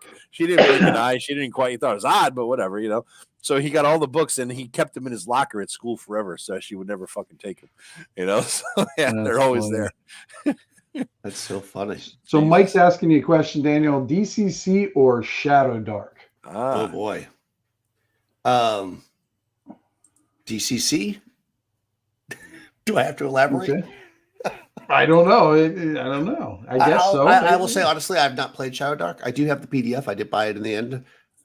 It seems like a pretty cool system. I just don't. For me, it's not different enough that what I'm already running would be my reason for that. Right. DCC is quite different. So, like, if I was wanting to run something different, I would probably run DCC, which is a fantastic system, and I really like it. I've run it quite a bit. I just don't see any Shadow Dark appealing to me for what it is. It feels like it's like Index Card RPG, which is another great game. There's nothing it does that I don't already get with something else. So, those two both fall into that same category. That's completely understandable. Yeah, I've heard that from a few people and everything. Yeah, no, that's understandable. The art's great, though. Great art, but it just doesn't seem like a game you could run a long campaign for. It seems like a beer and pretzels, convention game, or a few 3, 4, 10 episode Joe, campaign. That's because it doesn't have like 30 house rules for one spell. I don't know, man. I don't know that it could. I don't know that it could. When I run my next, because I'm going to run Shadow Dark, the next one, you'll get to see what it looks like. All right. I mean, it's. I mean, just think of it. I mean, it's still, it's an engine, and it's going to go as far as you want to drive it. You can use it as you want. It's just there. It depends on whether you're going to go 150 miles an hour with it or 55, or depend on how hard you're going to, test it out. Like with mine, how I run games. Yeah. I think it'll fit in pretty well. The real interesting thing I want to see is how the XP use, and I think it'll work fine. I mean, I don't see it because if you think about it, I mean, you got to be what level, you got to be. It's based off of sessions, not different things. So I'm looking. Oh, interesting. Kick the tires. So it's like Into the Odd in that way. Yeah, like Into the Odd is done based on adventures, which is very cool. Yeah, I think for me, and again, I'm totally speaking in ignorance here because I have the PDF, but I've only read through it. It's mostly a dungeon crawling game, right? I mean, there's not like a lot in there about the rest, right? Or am I wrong about that? I mean, it's like most. I mean, because if you think about it, I mean, DCC is about adventure crawling for the most part, and most. Well, DCC has like no rules in it. So, let's just say that true. Right. Yeah, like DCC is just, like the right. I mean, I only say DCC because I'm not saying it has superior rule set. I'm just saying that if you're making the argument that it wasn't for campaigns, right? I would say that it's focused more on dungeon crawling, and you think that that's not. That's maybe what I meant there. Yeah, but I mean, it does have like carousing because it has like this. The big thing for Shadow Dark is it has these carousing rules. This is another thing I'm kind of curious about because I don't know how much I'm going to be buying into those or not, but I want to kick the tires as is just to see how they work. And that's where you get a lot of your experience points too, because you can get experience points for doing these carousing. So that's how they get you. That's your money sink. So nice. You say how much money you're going to spend there, and then you roll on a random table, and like you might if you got herpes basically, or if the king is after you, or right. But you get different experience. You can get different experience points, like bonuses, depending how much you spend and what you roll and different things. And that's cool. And like I said, I want to try to run it as what do they call it? Raw. Rules. Run it raw. Rules is written because like any system, I want to run it as is before I start. House ruling it. Yeah, that's a shot, Daniel. You don't realize that's really a shot at me right there. He was building to it. I just had it off in the past. I'm going to say that I agree. I mean, my general thought on that is that when you pick up a new system, you should just try to run it as close as possible to how it's written to start with, because otherwise, I can't tell you the number of people who are just like, I've just started playing let's say OSC. What are the best house rules to add? Like I'm just coming from a different system. I've never played OSC, never played BX. I'm going to start house ruling it. Right. Like to me, that just seems like not the right way to approach something. I play it, see how it plays out, and then if it's not working for you, then make changes. That's kind of the way that I look at things. And I think if I was running Shadow Dark, I probably would run some dungeon crawls because it seems like that's what it's really good for. Yeah. Not so you can't do other things. Like as mentioned, DCC has no real rules for anything. Right. Beyond the magic. I mean, it does, but it doesn't have like deep procedural rules like the way BX does. So it's not like you need those to run a game, Right. But I just think DCC is so wild and different that if I was running something, it's gonzo. It's not my style. Kind of but the adventures are all solid. For every DCC adventure I really read, they're pretty decent. Everyone I've played in too. Sean Sanford would run some things with Flail Snails guys, so I'm dropping a first edition 6th level AD&D Hobgoblin in there and jumping into a DCC game, and it ran just fine under the rules. He just had to transform some shit over easily, and it was fine. I think the adventures are portable to most systems, most old school systems at least. If you don't like the big gonzo shit, just eliminate it or something. The flamboyance. Yeah, I also think it's how you play it, because what DCC does is what so many games say that you should do. This is again one of those things about reading rules. Like there's no rule in DCC about how to get spells, because the implication is that you're supposed to find them in the game. So you don't have this problem where it's like, well, my magic user at this level, now he's got a fireball. If you don't have fireball in your game, you just don't ever have the wizard find it. Like DCC, you don't just learn spells, you have to find them. And the modules do a great job of actually doing that. Like when you play their modules, they have spells in them, they have magic items. So you could keep DCC pretty grounded. I mean, I ran it as a duet game, so just with one player, and they played 2 characters for over 6 months. It wasn't too crazy. I mean, occasionally it was, and it was the magic that was the crazy part. But like it was really cinematic and amazing when it happened. But most of the time, it's not like you're throwing spells left and right. But when you do, and it starts raining frogs, then that's how you know you're playing DCC, right? It's like it's a different kind of game. Yeah. It reminds me of Vancian. I just say it reminds me of the Vancian system in its most pure form in a weird way. Based on the books, it just seems like that. Right. It really does. Vance said he used the ash carousing table, and yes, an unfortunate rash happened to that's what happens. I use carousing, and it sounds very similar to what's in Shadow Dark. I use that carousing table. For Astonishing Swordsmen and Sorcerers, and we had some really cool, like plots, if you will, for the sandbox come out of it. It's like somebody wakes up, like one of the times, one of the people, they carouse and I said, you wake up in a room next to a dead snake man and there's gold on the ground. You don't remember what happens. Now you're in this room with this dead snake man. Like, what were you doing in the room? How did you kill them? Was there a battle? And you don't know. Now all of a sudden this is dead snake man. What's going on? Where are you? Right. And you gotta and that actually built up to a plot where And in my game, they hadn't discovered there were snake men in the city yet. So it like literally opened up that plot of the game. And, so and what SPD did it give the guy? I mean, the snake man obviously gave him something. I mean, so what's he waking up with, right? That's yet to be determined, huh? That's another rule. So what games do you run right now, Daniel? Like what kind of you run anything? Are you in something or both? So I'm currently running OD&D, my 2+ year campaign. I'm about to start running Coriolis again, which is super fun. That's a free league game, kind of like Arabian Nights in space. That's pretty cool. And when I run one shots, I use a game a lot of times called The Hateful Place, which is just very, very minimal system. And it the idea of it is basically that there's been an apocalypse, and you as a GM figure that out. It's kind of an alternate history game. So you could be like, all right, I have an idea. It's 1597 and such happened and blah blah. And then you make this like apocalypse game, and it's like very, very open ended. I love that for one shots because it's so easy to play and to run. So those are probably the games I'm running the most right now. But yeah, no Shadow Dog. I've never heard of or the DCC. Place. Huh. Or DCC, yeah. Hateful Place is fantastic. It's one of my favorite games. And there is a debate amongst some people that you can't run it for ongoing. So it goes back to the Shadow Dark thing because there's not a lot to it and it's very deadly. But at the same time, we've actually run it. One of my friends ran effectively he used the concept for the Morrow Project, I guess, where you're put into stasis with like just because a nuclear war is going to happen, and then you're supposed to be released in like 100 years, but actually you don't get released for like 2,500 years or whatever, right? So you come out and you're like modern people in the time of the thing. So we were people from like the 2000s, and here we are in this new world, and we were supposed to have all the stuff we're supposed to do, but everything's destroyed. So, and he ran the whole thing, and we actually ended the campaign like because it reached a cool spot, not because everybody died. So the thing with the Hateful Place is like, for instance, you could do spells where it's like, okay, the fire spell, for instance, it's like it covers like a 1 mile radius. It does like 20 d20 damage. So it's like, that's an apocalyptic spell. Like you're not going to be casting that spell all the time. And inevitably, when you play with a new person, they kill the whole party. Like that's there's gonna be that one. Yeah, there's always that guy.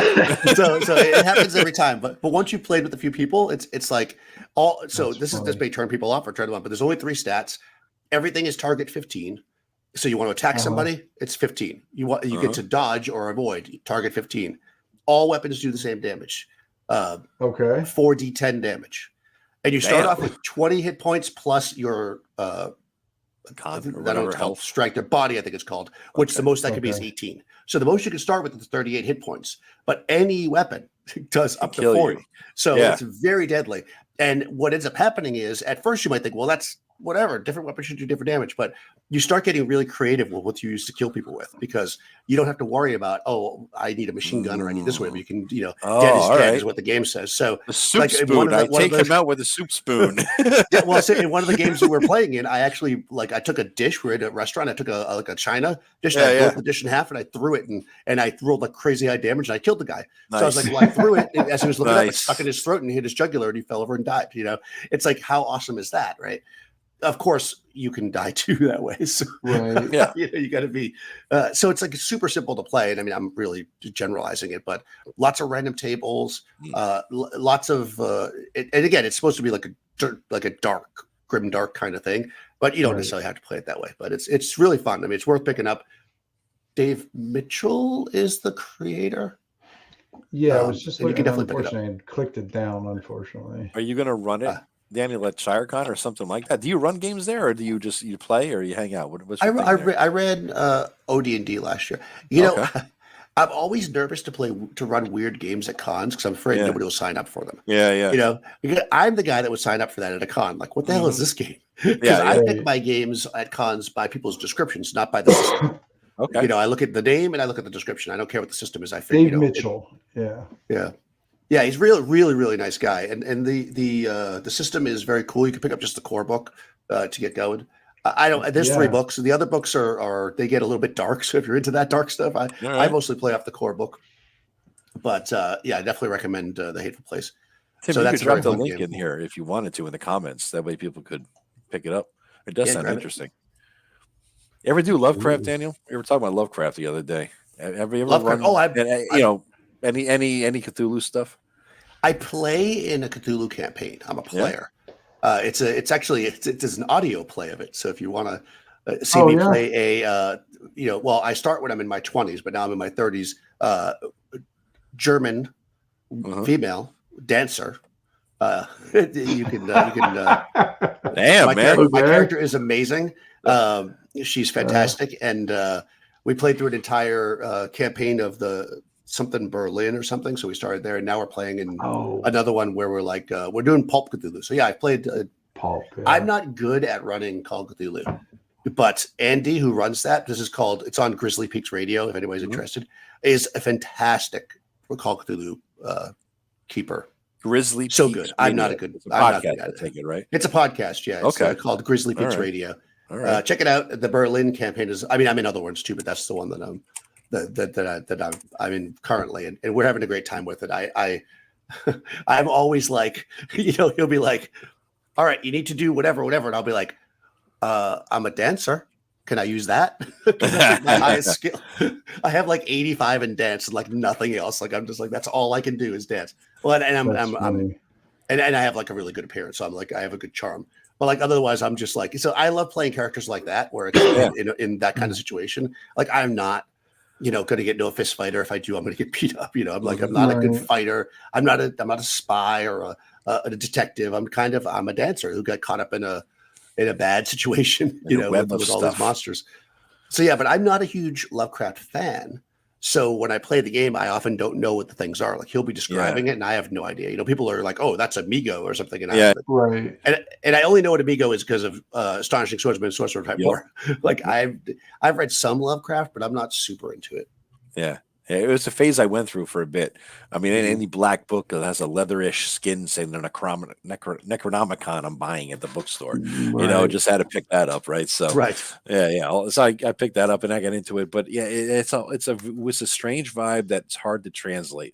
I did Lovecraftian themes in my last campaign. I ran the 5e thing, and I brought in a lot of stuff from Call of Cthulhu. I even at one point had the, Forgotten Realms 5e players bounce to Berlin because that fucking Berlin book was fantastic, dude. It was a really, really great book. And so they were back, but it was easier to translate into D&D terms than it would be, I think, for me at least to run it. I don't think I could be a good Call of Cthulhu DM or whatever, the keeper, I guess you call it. I think the problem is. So I tried to put a link, but it didn't let me. So it's probably some kind of blockers. If you put it in the comments on StreamYard, it should work, Daniel. I said it wouldn't go. Oh, really? He's got to put it. I think maybe in our private chat or something like that. Oh, okay. Put it in private. Yeah. If you go down to the bottom there, if you see on the right hand side, Daniel, you'll see comments, banners, brand, and then private chat. Far right. You may have to scroll out. Far right. Unmagnify. Yeah, I don't know how you're. As Tim explains this, I'm going to take my first opportunity for a bathroom break. I'll be right back. I do not see it. What's that? I do not see it. Oh, okay. I see posted comment. Yeah, if you go to the right of that, Daniel, there's I think maybe I can't go over further. I was going to say you might not be able to get over further for that. Yeah, I put the name of it anyways. If you put it in that in the search, it'll come right up. Yeah, I think is that a podcast, Daniel? It's a podcast. Yeah, if you put that in search, it'll come up on like Apple. That's the link I tried to put. Oh, okay, cool. Now I'm kind of frozen. Okay, hold on. StreamYard does not like me, and I do not know why. I know you do. You do seem to have trouble with that. Yeah, and your YouTube channel's been pretty successful from what I've seen, Daniel. I've been watching it a lot lately. I haven't been a YouTube person until probably, I think, late last year. I started watching YouTube videos about gaming and stuff, and I think I've pretty much eaten all your videos up for the most part. I mean, because they're just good. You've got a very good teaching, presence. Like you can go through these things. Because if I tried to do what you do, I would make no sense because I would be confusing and confusing things up. And you're really good at laying out things in a manner that someone can pick it up easy. Is that something you've done in the past or anything, Daniel, or where does that come from? Yeah, I think so. I mean, I do as my real job, as I say. I now these days teach photography. I've been a photographer my whole life, so I'm on YouTube for photography too. So I've gotten pretty good at like being on camera, which is such a funny thing to say because it's such a weird. I was talking about that in my other podcast that like because I have one for photography where it's like I would have never. It was such a random thing where like somebody's like you should be on camera, and I was like no, not me. But it takes a little bit. Like what I figured out is that I can't use a script. Like I have my own, like I have my way I do things. I have my bullet points. And what I normally do is before I start to do a video, I'll look at my bullet points and then I'll start typing it almost like it's a blog post. Like I'll just start typing, so blah, blah, blah, blah, blah. And I'm a terrible typist. So you've never been able to read what I'm typing.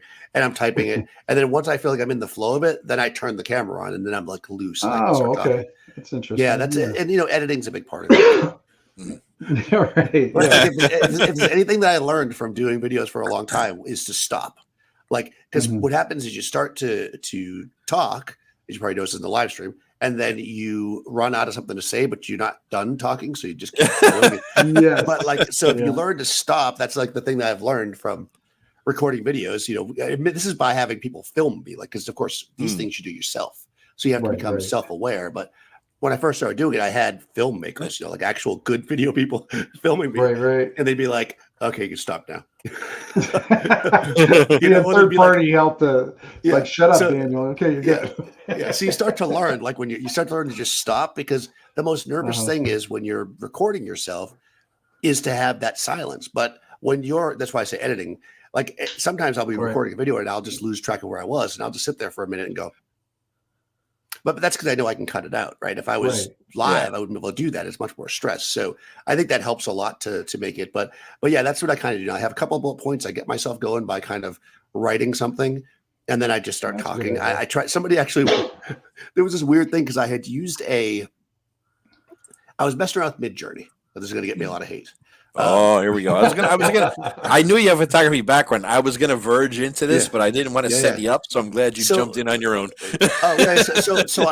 So I'm like, this is what so I'll start off by saying this. I've been a photographer my whole, I left. I went to school for it, quit everything. My job I had. I moved to Miami Beach in the 90s, and I worked my whole life as a photographer. So I've been in the creative industry, and I don't mean like I was a photographer on the weekends or whatever. I was a photographer. Like that's what I do. So one thing I've learned is that when something is new technology, it's always worth looking at because there's been way too many things that have come out, and I'm just like, that's terrible, or this is a bad thing, or it's never going to do this. So I always find that I want to keep an open mind. Now, there's a lot of ramifications in legal things and stealing and stuff like that I'm not going to get into because that is bad right off the bat. But if you look at my thumbnails on my YouTube, I go back and I find like old covers of like Heavy Metal magazine or artists like Frazetta that aren't around anymore and stuff like that. And I will use them as my thumbnail. And I'm stealing that picture effectively, right? Because Frazetta did not give me the rights to use it. But a YouTube thumbnail is a throwaway piece of art. So my thought was I'll make some thumbnails with Midjourney. It's a way for me to play with it and try the technology. So I made a thumbnail and I credited it as such. I said it's AI, whatever. It's like, and the people that come out of the woodwork, this person's like, well, how do I know that you don't just have AI writing all your videos and your scripts? And I'm thinking to myself, if you think I'm reading from a script, like I don't know who could write this, but it was just really funny. I was like, but yeah, people are very passionate about it, and I did it a few times, and I got a feel for it. And I think that the technology is kind of trash, to be honest with you, is my opinion on it. I don't think it's very good. I think that it creates both the writing stuff, like your chat stuff, and your imaging. It just creates bad copies of good things, is what I'll say. So, but it's still worthwhile for us to be looking at the technology because it's going to be a thing, right? It's not going away. Things. No, it's inevitable. So, AI is inevitable. So I think that like they need to figure out how to make it so you're not obviously stealing people's art. That's going to be important. but I also think that it's inevitable. So like we're gonna see it used in different ways, right? Yeah. Like for instance, Adobe pull only from their own stock library. Now you could say, like, I don't know, I'm not an Adobe stock provider, so I don't know if they paid everybody for that. So you could say that's a little bit more legit because at least they're just pulling it from there. They're not spidering the internet for images. So there's different ways to do it, and there's going to be ethics that they're going to figure out, but that's going to be well beyond my scope as an artist. I just I feel like that it's worthwhile to play with. I think you have to be careful, just like anything else, right? Like if I use this old Frazetta picture as a thumbnail, that's what people do. That's the internet, right? We all yanked a map from Google to run a game or something because we didn't want to draw it, right? So this is what we do. Yeah. If I grab the Frazetta picture and I put it in my adventure that I'm selling, and I do a Kickstarter, now it's a whole different story. So I think we have to be wary of where things are going to be used and what they're for. But I think just outright saying that something is not worth looking at, if you're an artist, is maybe not the right tack to take. Speaking from somebody who's done it, and just looking back and being like, wow, I kind of wish I had looked at that because now that's a thing and I need to know about it, Danny, you got to come back, dude. I made $45 since you've been here, so you're getting drinks and Shire Con on me, dude. Whatever you want, man. Thank you, Mike. Thank you, Flint. on Facebook, I read a post that was a little disturbing, I would say. So it was Dyson Logos, and he was talking about that he searched his own maps or whatever. Yeah. I don't know how you do this. I don't know how this works or anything because I'm completely oblivious to it. But he said that now 85% of his back catalog of maps is considered AI. They're not even considered to him anymore. Wow. And he was pissed. Of course, he should be. Imagine. Yeah. I mean, because when you Google like fantasy maps or Dungeons and Dragons maps or black and white maps, Dyson's is going to be well, and they're so generous too. Like there's so many Dyson Logos maps that you can just use like for free as long as you create them. I mean, what a generous person. So I don't know why anybody would steal a map from me. Well, I think it's just because they've used it so much in the as a reference. Uses reference. Now it's become their property. Well, they probably use Matt Jackson as basically a justification because he's been stealing Dyson's maps for decades, really. So I mean, it's probably if I can Mac could do it, and what the fuck? Well, what's funny about that is I wonder if that's what it is, or if it's that he put it through a filter to say filter out the AI or something. Because you can actually for writing, you can actually because I do some editing. So I'll put things through a filter to make sure it wasn't written by an AI, right? Mm-hmm. So, but I find that it's not that accurate because I've actually written stuff from scratch, and I'll put it in these things, and it'll say like 60% AI. It's like 60%. Really? I just wrote this thing. Well, then maybe that's what he did then. So I wonder if what's happening is that the AI detection software is so terrible right now that you can't trust it. But the problem is that some things like Google are trusting softwares like that. So now it's like you wrote something original, but the software tells you that it's AI, and now all of a sudden it's like, it's a mess. So it's everywhere too. I mean, it's everywhere because I tried to set up the stream thing and I had a picture of you, Daniel. I ran your video at a quarter speed to catch you when you weren't like making a weird face. So I wanted you for the thumbnail. You know what I mean? So I'm like, a lot of weird faces. I gotta say, I don't know what's going on there, but a lot of weird faces. But I got you. I got a good one. And I put it in the thumbnail, and then I saw that StreamYard said, "Do you want AI to make your thumbnail?" I'm like, Jesus Christ! In StreamYard, I couldn't believe it. It was the first time I've ever seen that. So well, you know what's funny about that? So I have to tell you that I looked at that the picture, and then I told my girlfriend. I said, "Yeah, look at the nice picture that they found." I'm like, I don't know how he did that because I had my friend KR. We swapped videos a little while back, and I was looking for a picture from him to scan his videos, and the picture I found was just terrible. And he did the same thing. We both had terrible pictures of each other, and I'm like, maybe we just are just mean to each other. And it's just very nice. So, Oh, somebody asked what camera I use. Currently, Nikon Z6 II. Is that digital or use old school film? Oh yeah, it's a digital camera. Okay, all right. See, there's technology you have to adapt, right? You're in a new age, right? And there was a few people. Yeah. There's this guy, an artist, Clayton Cubitt, a photographer, and he he said as soon as digital came out, he got rid of every bit of his old stuff and went straight up 100% digital. He saw the future and it's coming, so he said, "I'm going to jump on now." Yeah. Well, it's interesting. I was actually a pretty early adopter. In when the Canon, I think it was D30, whatever it was like a $5,000, which by the way, a $5,000 digital camera back in the day was cheap. Yeah. Wow. Damn. And it was like the cheapest digital camera. Actually, Nikon had come out with one similar, but I was shooting Canon, and I did it. I was a young guy, and didn't have the money, but I was like, I'm going to buy this camera because this is the future. And I did. I went in digital, but then what's funny, and I was living in Miami at the time, and when I moved to New York City, my style shifted because you live in a different place. It changes the way you look.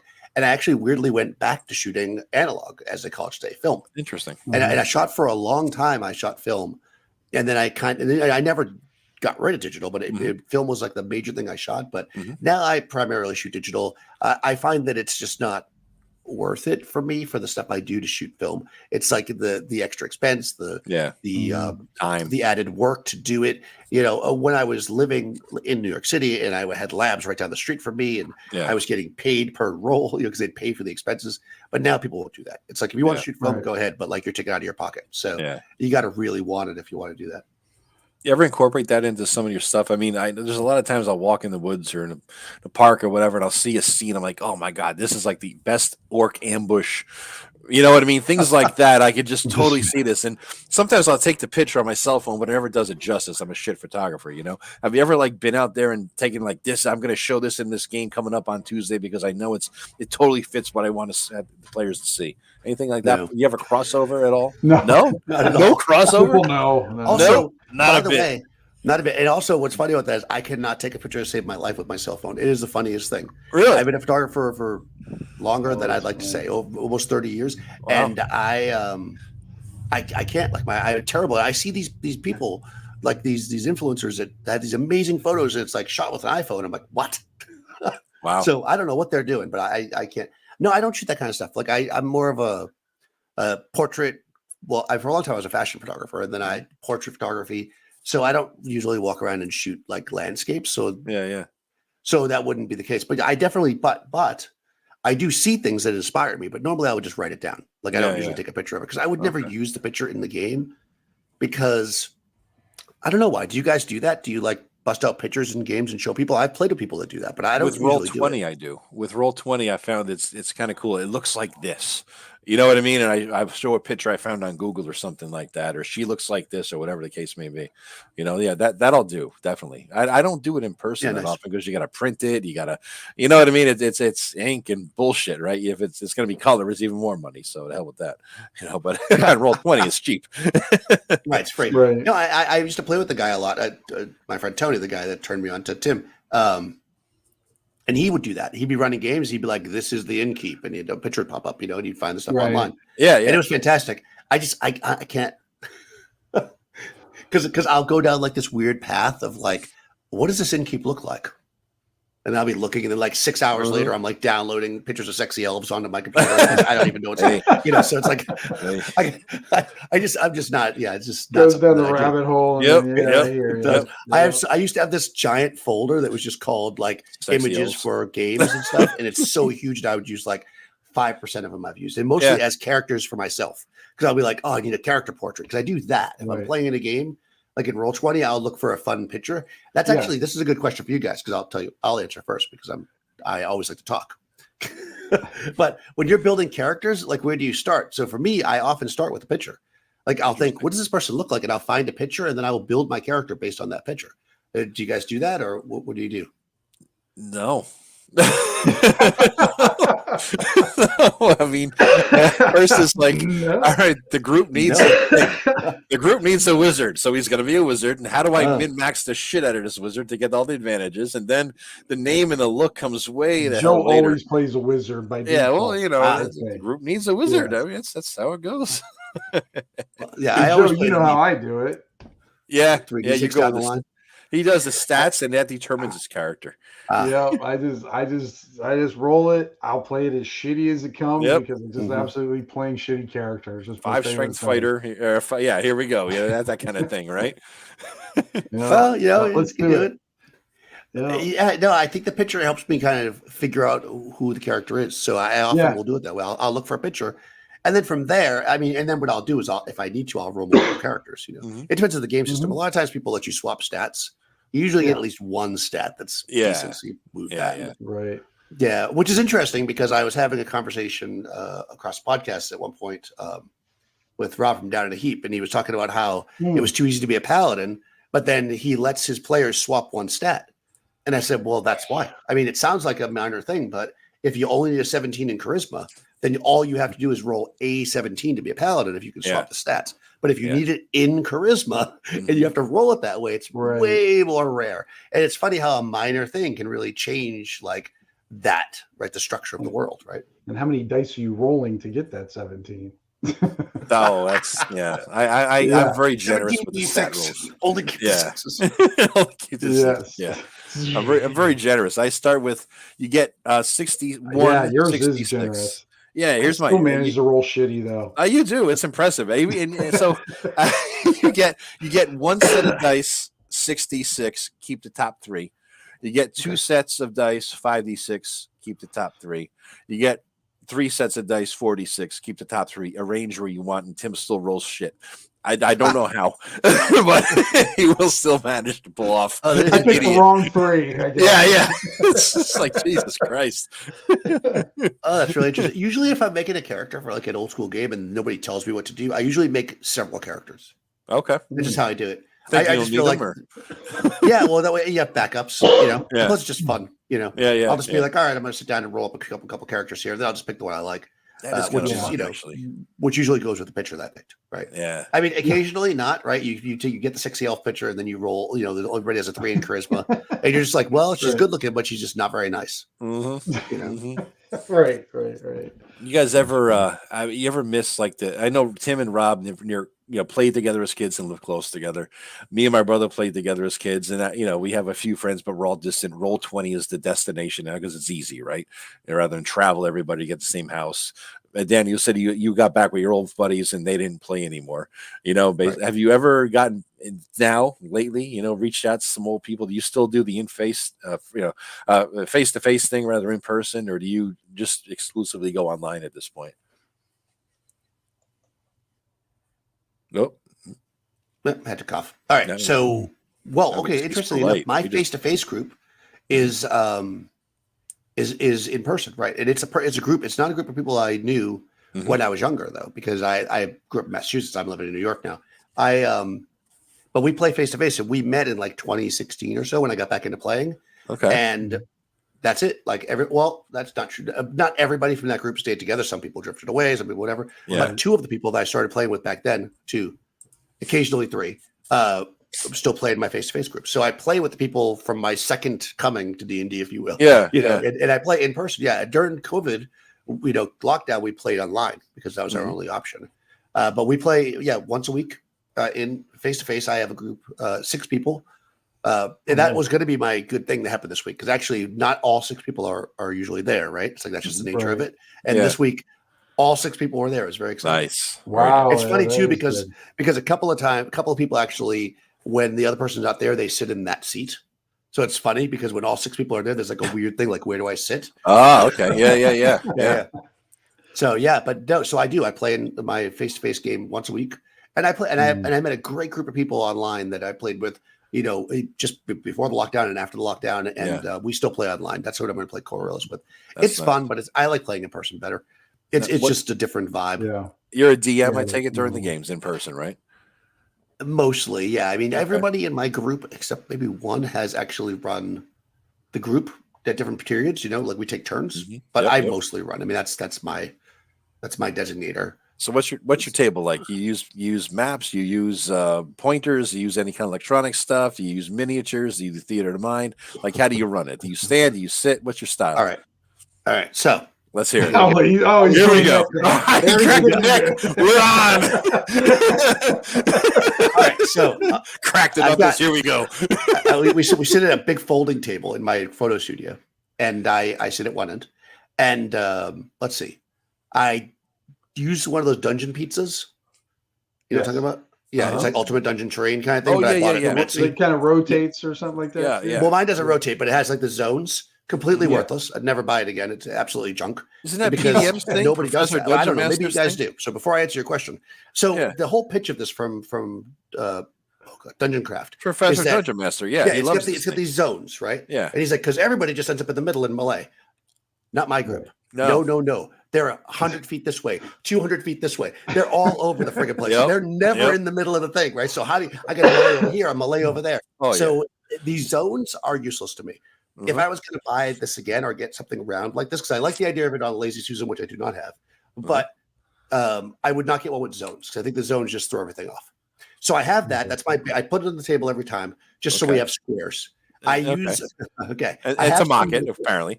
Yeah. I have miniatures, but I very rarely use them. Only if we're doing something that's very tactical. I have a box of dominoes that I use to build walls. If I want to build something tactical, that's a good idea. I like that. I like that. I got a dollar store, so I got those. I use dominoes. But I do have miniatures. Some of them. Everybody has a miniature for their character, and I occasionally use miniatures, but it's pretty rare. I don't use a DM screen. I don't use pointers. I have my stuff is sitting in front of me on the table. I trust my players not to. Okay, you roll the open and all that. Then you don't hide. I roll all in the open. Yep. Or I often have the players just roll everything. You know? Like if there's a wandering monster, I have them roll it. I have like a little. I don't have it here. I've actually shown it before, but it's like a little leather notebook. That's where I keep my adventures in for the most part. Yep. And now I have a 3-ring binder because I ended up getting one. Not Staples, but I got him. So I don't. It's pretty simple. I stand up sometimes, but usually we sit, we talk, we drink beer, we hang out. It's very casual. My group is very much we're going to make sure we have a plan before we do anything. So there's a lot of talking, a lot of role play, and then a lot of really quick action, and then we move on. And we play for about 2.5 hours every single week. All right, that's good. Yeah, that's good. Yeah, it's a good game. Now every week too. That's consistent. Yeah, if you could pull it off, Yeah, there's a big debate. I love weekly. I would rather play. I made that decision before that even online I do this. I would rather play for 2 hours every week than 4 hours every other week, which was what a lot of people do. Because I think that playing every week creates a truer commitment to people. Like if you do something every week, like you guys are talking about with the stream, it becomes a thing, right? It's on your schedule, right? So when somebody goes, oh, there's a movie that night, you can say, I can't go to the movie. I'm doing this thing. But when it's every other week, then you might commit to something and you forget it's the wrong week. And then you go. So for me, I find that shorter games can be more intense because we play for a short amount of time. Yeah. And I like to play every week. But I do use miniatures sometimes. Sometimes I'll build something like a cool prop or something if I think it's going to be useful. But usually it's mostly theater of the mind, I guess is how I do it. Interesting. We got a big debate in the chat there. Melee or melee? So you've caused a fight there, Daniel, amongst everybody. Howard Hughes is throwing fists. Yeah, I say melee. You say melee. Flint's getting, so tabletop tap room's quoting Irish lore or something. And, we got a whole thing going on about fisticuff. Yeah. One word. That's how we roll in the Shire here. I mean, this is stop, slap, and tickle. What do you got? So you're melee, Daniel. I'm melee. I might play a whole different game down there. I don't know. I do melee. Did I say melee? Yeah, you say melee. Apparently, yeah. And then Tim, what are you? Are you melee or melee? I call them fights. Yeah. I also, by the way, I also say missile. I should point that out. Missile. As opposed to ranged. Missile. Oh, missile. Okay, all right. No, or missile. No, but no, as opposed to ranged. Because that was one of also the things that I found mocked about the thing. That why is it called missile? So I call it missile just to be that way, even if missile. Well, missile is different than thrown, and missile and ranged. Missile and thrown are both ranged, and missile is different than thrown. So that's why I look at it. I call it missile as well. I do. I think when I talk about it, I think I'd call it melee rounds. Yeah. I think so. I don't think I'd use melee. I don't know. I guess I never thought about it. I just say it, don't think. I didn't know I was saying anything differently than anybody else, but I have an odd accent apparently. Now I got to look in the Gary Gygax's DMG to find if he in his glossary had a pronunciation key. Because you remember he had the whole glossary because all those words he thrown out there when we're 14 years old. What the hell is that? I love that. What is a milieu? I got to say I love that. I actually like that the game made you look things up. Game, right? They didn't try to oversimplify things. It's one of the things I actually really liked about AD&D. He didn't talk down to you. It was like he just talked and you got to figure it out. Like, if you don't know what it means, you got to look that up. Go to the library, bitch. That's how it was. It's just you're stupid. You want to roll with me? Know what I'm talking about. Melee. I hear this. Into a whole different vocabulary. It was. It was a whole learning experience. You felt smarter having read it. You knew something other people didn't know. You pronounced French words about fighting. melee combat with handheld weapons between more than 2 figures. This is distinguished from list combat, had to look that up, which is between 2 opponents, and missile QV, whatever QV means, combat, which is at a distance and involves thrown or propelled weapons. Yeah. Thrown or propelled. See, propelled, thrown, missile, or propelled. Yeah. Okay, good. And then milieu, a unique game setting embodying numerous possible variables in its creation, i.e., the world in which adventures take place. Thank you, Gary. I love it. Yeah, what's great is if you ever play Castle Amber too, there's like everything has like French pronunciations. Yeah, yes. And what I like about it too is it basically says like if you want to try to pronounce it like this, there's a guide in the back. Otherwise, just whatever. Don't worry about it. Yeah. Right. So I love that shit, man.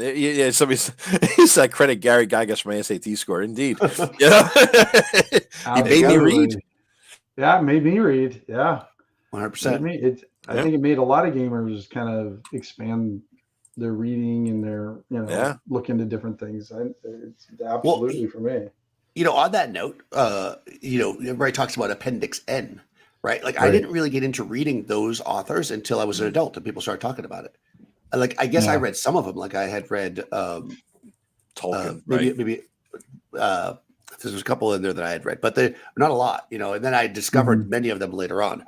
But like what's funny is in the back of the Mobile Basic, there's a reading list, and that I read. So it's actually kind of funny because it was like, you got a 60-page book and it's like 2 pages in the back, right? It's like, read this. And like, it not only did it have like fiction, but it also had like nonfiction to read. Right.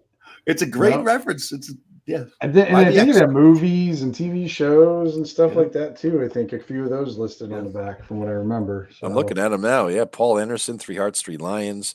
And most of these I hadn't read because whatever Walden Books had or the library had is what I read. And so that amounted to Tolkien from the library and Fritz Lieber because he already had a contract with Gary. So his books were in demand again, right? So his Fought for the Great Mountain books. None of these other ones I've ever read at the time, and only a couple after the fact. Right. Frederick Brown, Edgar Rice Burroughs, all that. Nope, never read that stuff. I read Tarzan, but that was it. Elsprog de Camp, Lest Darkness Fall, Fallible Fiend. That's pretty funny. Pratt, Harold Shea. What's funny about those two is that if you read a lot of the Appendix N stuff, like the books that are actually listed, a lot of them are actually kind of fun, like kind of goofy and funny. Which again, it was something else I was talking about the other day with somebody. It's like, some people like, especially old school gamers, talking to the heights, it's like everything's so serious. But like some of those books are like goofs. It's like they're very funny books, and it's like there's a lot of comedy in like this kind of this style of play, this sword and sorcery. Like, it doesn't have to be so grim-dark, right? It can be. He liked the puns too. Gary was a master of puns, and so he would try to drop them in his games. He had an odd kind of quirky sense of humor, from what I heard. So yeah, he enjoyed that sort of thing. I can see that, especially after a few beers. We all like to be a little goofy, right? We're playing D&D. Well, yeah, I mean, look at the DMG. There's like cartoons in it, like silly cartoons in the DMG. Yeah. It's like it's just funny because if you look at that DMG and then you look at like, let's say, a modern book DMG, it doesn't have that same kind of like humor in it. It's much more serious. So it's interesting how the games become, in a way, almost more serious. Whereas I think they were really having a lark, in the beginning in a lot of this. I think I wasn't born. Oh, a lot of weed back then too, dude. So and look where the land shark came from, right? I mean, the whole thing was the boule, right? It was just flat out. It was what's his face getting stoned watching SNL, a land shark episode, and he's like, "Yeah, we now have a new monster in D&D. We're calling it a boule." That's all it was. Tim Kask, I think he came up with it, right? Yeah. Absolutely. Watching SNL, boom, boule, because they had a miniature that kind of looked like it in their bag of plastic crap in their office. So boom, there it is. That's funny. Yeah, it's so fun too. Like, one of the games I run at GaryCon, I try to use basically like I buy like toys at the dollar store and stuff, kind of to bring that back. Like, that's kind of part of the thing, right? Like, there's all these beautiful miniatures and they're expensive but then it's fun sometimes just to put like I say, like little plastic junk. It's like, here, this is the guy. Yep. Like, I have this little toy dragon. It's like this big, and it's supposed to be giant, right? So I explain. I'm like, theater of the mind. I'm like, a huge dragon opens up I stand up. I get all into it, and then I go in my bag, and I'm like, this is not to scale. And I put the little tiny dragon. It's like a fun little, it's like it creates like a fun little moment, and it's just something that I think that I like to have in my game. So like when you talk about my table, like, a lot of it is very loose and fun and on the fly. I try to keep things super, super light when I can, but at that same time, there's like serious moments, because when you get into character, so you can really do both things. Yeah. God, Mad Magazine is making an appearance in the chat there too. Yeah. That's what I was gonna say. I haven't seen that one. Oh my gosh, yeah. Mad Cracked. Yeah, Mad Cracked. Yeah. Oh. Yeah, correct. Didn't Mad Magazine put out a Tolkien ripoff of Lord of the Rings, Board of the Rings? Wasn't it them who did that? I'm sure they did. I have it on the shelf over there. Yeah, it's just that they didn't want to insult Professor Tolkien, but they put out a fucking hilarious version of Lord of the Rings. Yeah, Board of the Rings somewhere. I got it on the shelf, deep buried. Too many things buried on the damn shelf. Damn it all.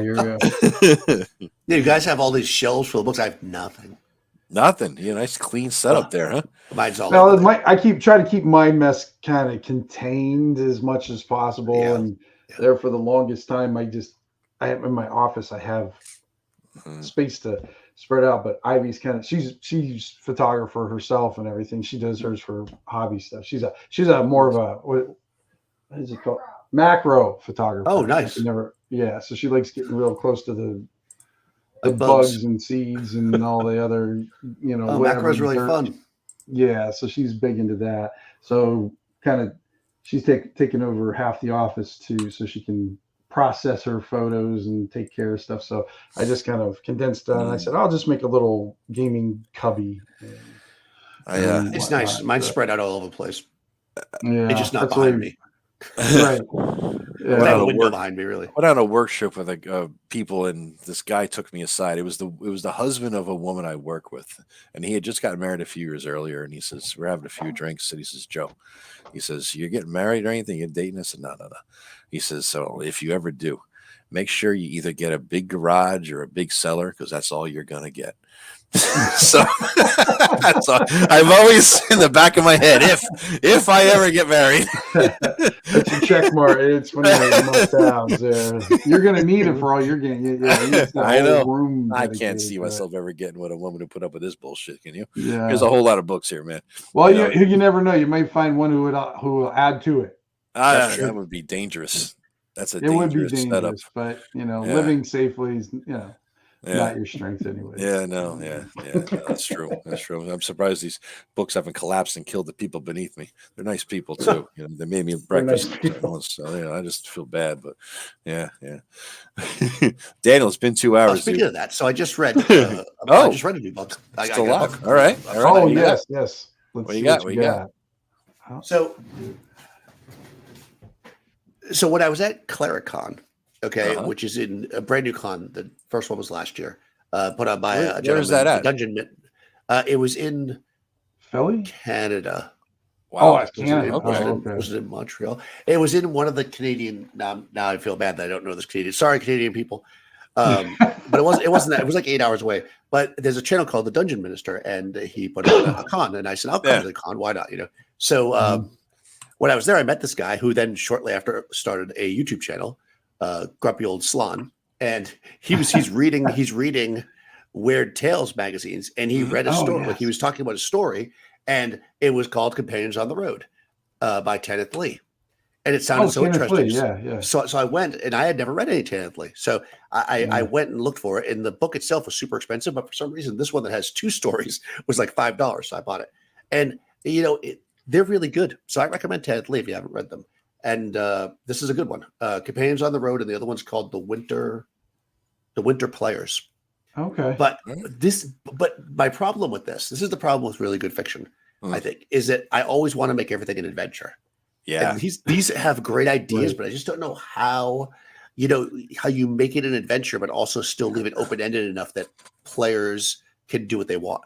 Right. Yeah. Like these stories work very specifically because of what happens in the story. Mm-hmm. Right. If the players made a left when the character here made a right, it's not the same. Right. It all falls apart. So it's interesting. You want to take the good stuff, but you don't want to like create the story around the story. So it's like just trying to find the idea. Like, okay, the idea here is that there's a cursed item, but it not going to end the way the book was. So you just have to think, what does the cursed item do, and how would it affect the players no matter what they do?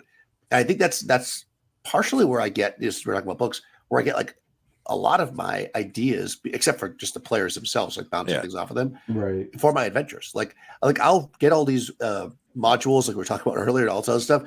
But oftentimes, what I actually run is basically this. Like I'll read a book and be like, "Oh, yeah, that's what we're gonna do."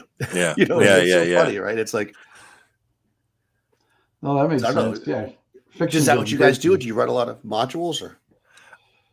I make it up mostly. I take bits and pieces of shit I read and just make it my own. I break down anything I find and throw it in the mix, and now comes my own stew. If that makes any sense, you know what I mean? Mm-hmm. It's basically bits and pieces of things I've read, other modules, and I like that aspect. I like this part. Here's a weird jigsaw puzzle, and here you go. But it's generally sandboxy. That's generally it. And plus my own thing. I have to have the world as mine. The history of the world is mine, and what the players do is up to them within it, right? It's sort of like an historical fiction writer in a sense, right? And so that's my realm, that's my world. And, you might be able to affect certain things as you level up on a greater scale as you get higher and higher level, but certain shit's going to happen. So for me, the world building is the key and not the adventure building. The adventure comes from what the characters do. And then I got to find shit to make what happens, happen when they do it, Right. Right. Yeah, and ironically for me, Daniel, it's like, hey, it wasn't until I don't know, it was last campaign or the campaign before that, I started using my own adventures. I would write them, but I wouldn't use them in my game as much and everything because I use more of a,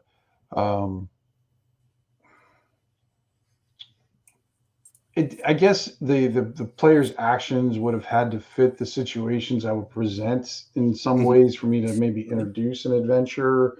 And a lot of times the players, or even if I'm playing in someone's game, that's where I'll get the ideas for the adventures and come up with stuff. But a lot of times, with it depends on what kind of campaign I'm running, because different styles that I'll use for different people, or just because like Joe can attest for. He has a character has been through 3 different campaigns in my campaign world, and the first one was different from the second one, and the second one was different from the third one. Yep. And all fun in its own way. Each of their own way. Because the first one was just basically a one-on-one. It was just his guy and me. We were just playing, and what was really cool about that one is it really helped me develop my own little campaign world, because I leave a lot of blank spaces for people to help me develop coming in and everything. I'll have some some broad lines or maybe some specifics here and there, but like the one guy came in and he wanted to worship this guy named Puce, the god of silence, and I'm like, I love that idea. He's going into my campaign. Boom, so I let people build onto my mythology, to my world, and so I like to be as surprised as much as my players do about things that go on or what happens. So I try to keep that loose, but once in a while I'll introduce my micro adventures, work one in there, and the funny thing is a lot of my players will not stay in the adventures very long. They'll dip their toe in it. Because you almost get killed as soon as you dip your toe in. It's like walking in a room. Balrog, okay, goodbye. The equivalent translation. That's pretty much it. Motherfucker. Yeah. Well, I mean, as long as Balrog level treasure. Yes, exactly. Yeah. And if anybody knows my adventures, I mean, Daniel would know that, because a lot of mine are situational more than some are located. I mean, they all go all over the place, but so if you don't have that situation to kind of lean into for the players, that I'm not going to force anybody into a situation or anything. Because God, because even having Joe in your party, he's going to get into way more trouble than I could ever think of. Exactly. It's just the players are just, they're idea machines. I mean, you don't really, all you need is a blank piece of paper, a pen, and just start taking notes, and you've got a campaign. No, it's true. It's funny how things just kind of evolve based on what they do. And what I'll do is, especially with a lot of your adventures, Tim, is I'll have a few, I have a little plastic bin that are just there. So like if they are in a certain area, there's like I need a quick dungeon or whatever. I'll be like, oh yeah, there's. let me use the restroom for a second. It's so short to read. Like and then sometimes I'll put them in there as rumors. That's a lot of times what I'll do with those because they're locations based usually or small things. That's why it's harder to use the ones where it's like something specific, like this person's missing, because they would never go for that, right? Right. Well, they might go for it, but if they don't, then what do I do? They can go back to it. But if I say, oh, you have a map and it leads to a barrow somewhere, right? Like that barrow is going to, be the adventure, right? And I can just sit aside and go, this is, the adventure, this is where it is. And then if they ever go there, it's there. Yeah.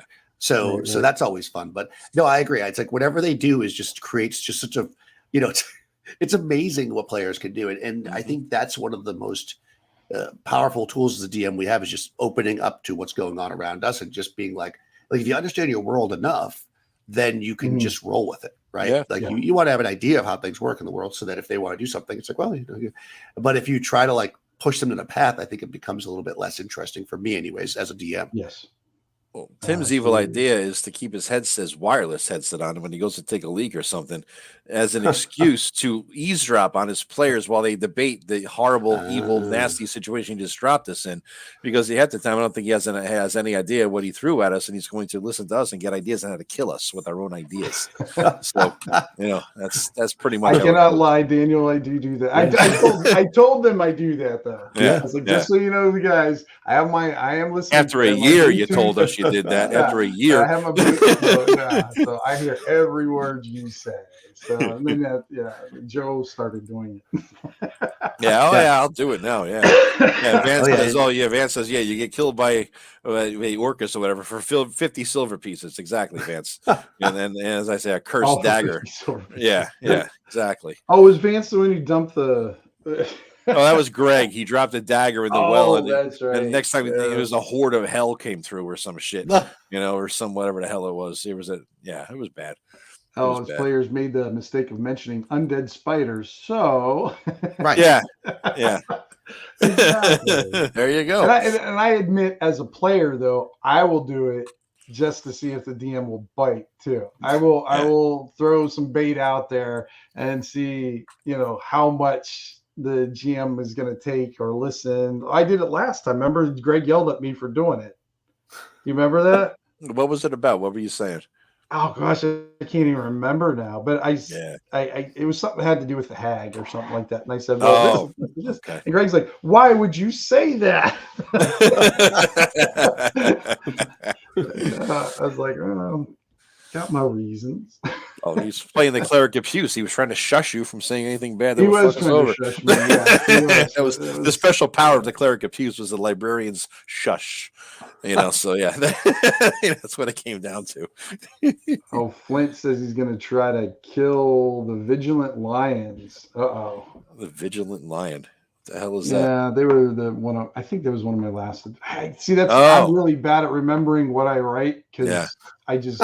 It's almost Joe can. This is one of my here, Daniel. You'll appreciate this. One of my favorite, or one of the party's favorite things to do when they GM is to use my own maps against me because I can't remember them. Love that. And they'll throw it up there and just start laughing because I'll be like, and the one night, I'm not kidding, Daniel, I'm looking for this map. I'm like looking for it. I'm like, I know I got it somewhere. I was fucking him up with it too. It was great. Yeah. All I did was turned it upside down. He didn't recognize it. No.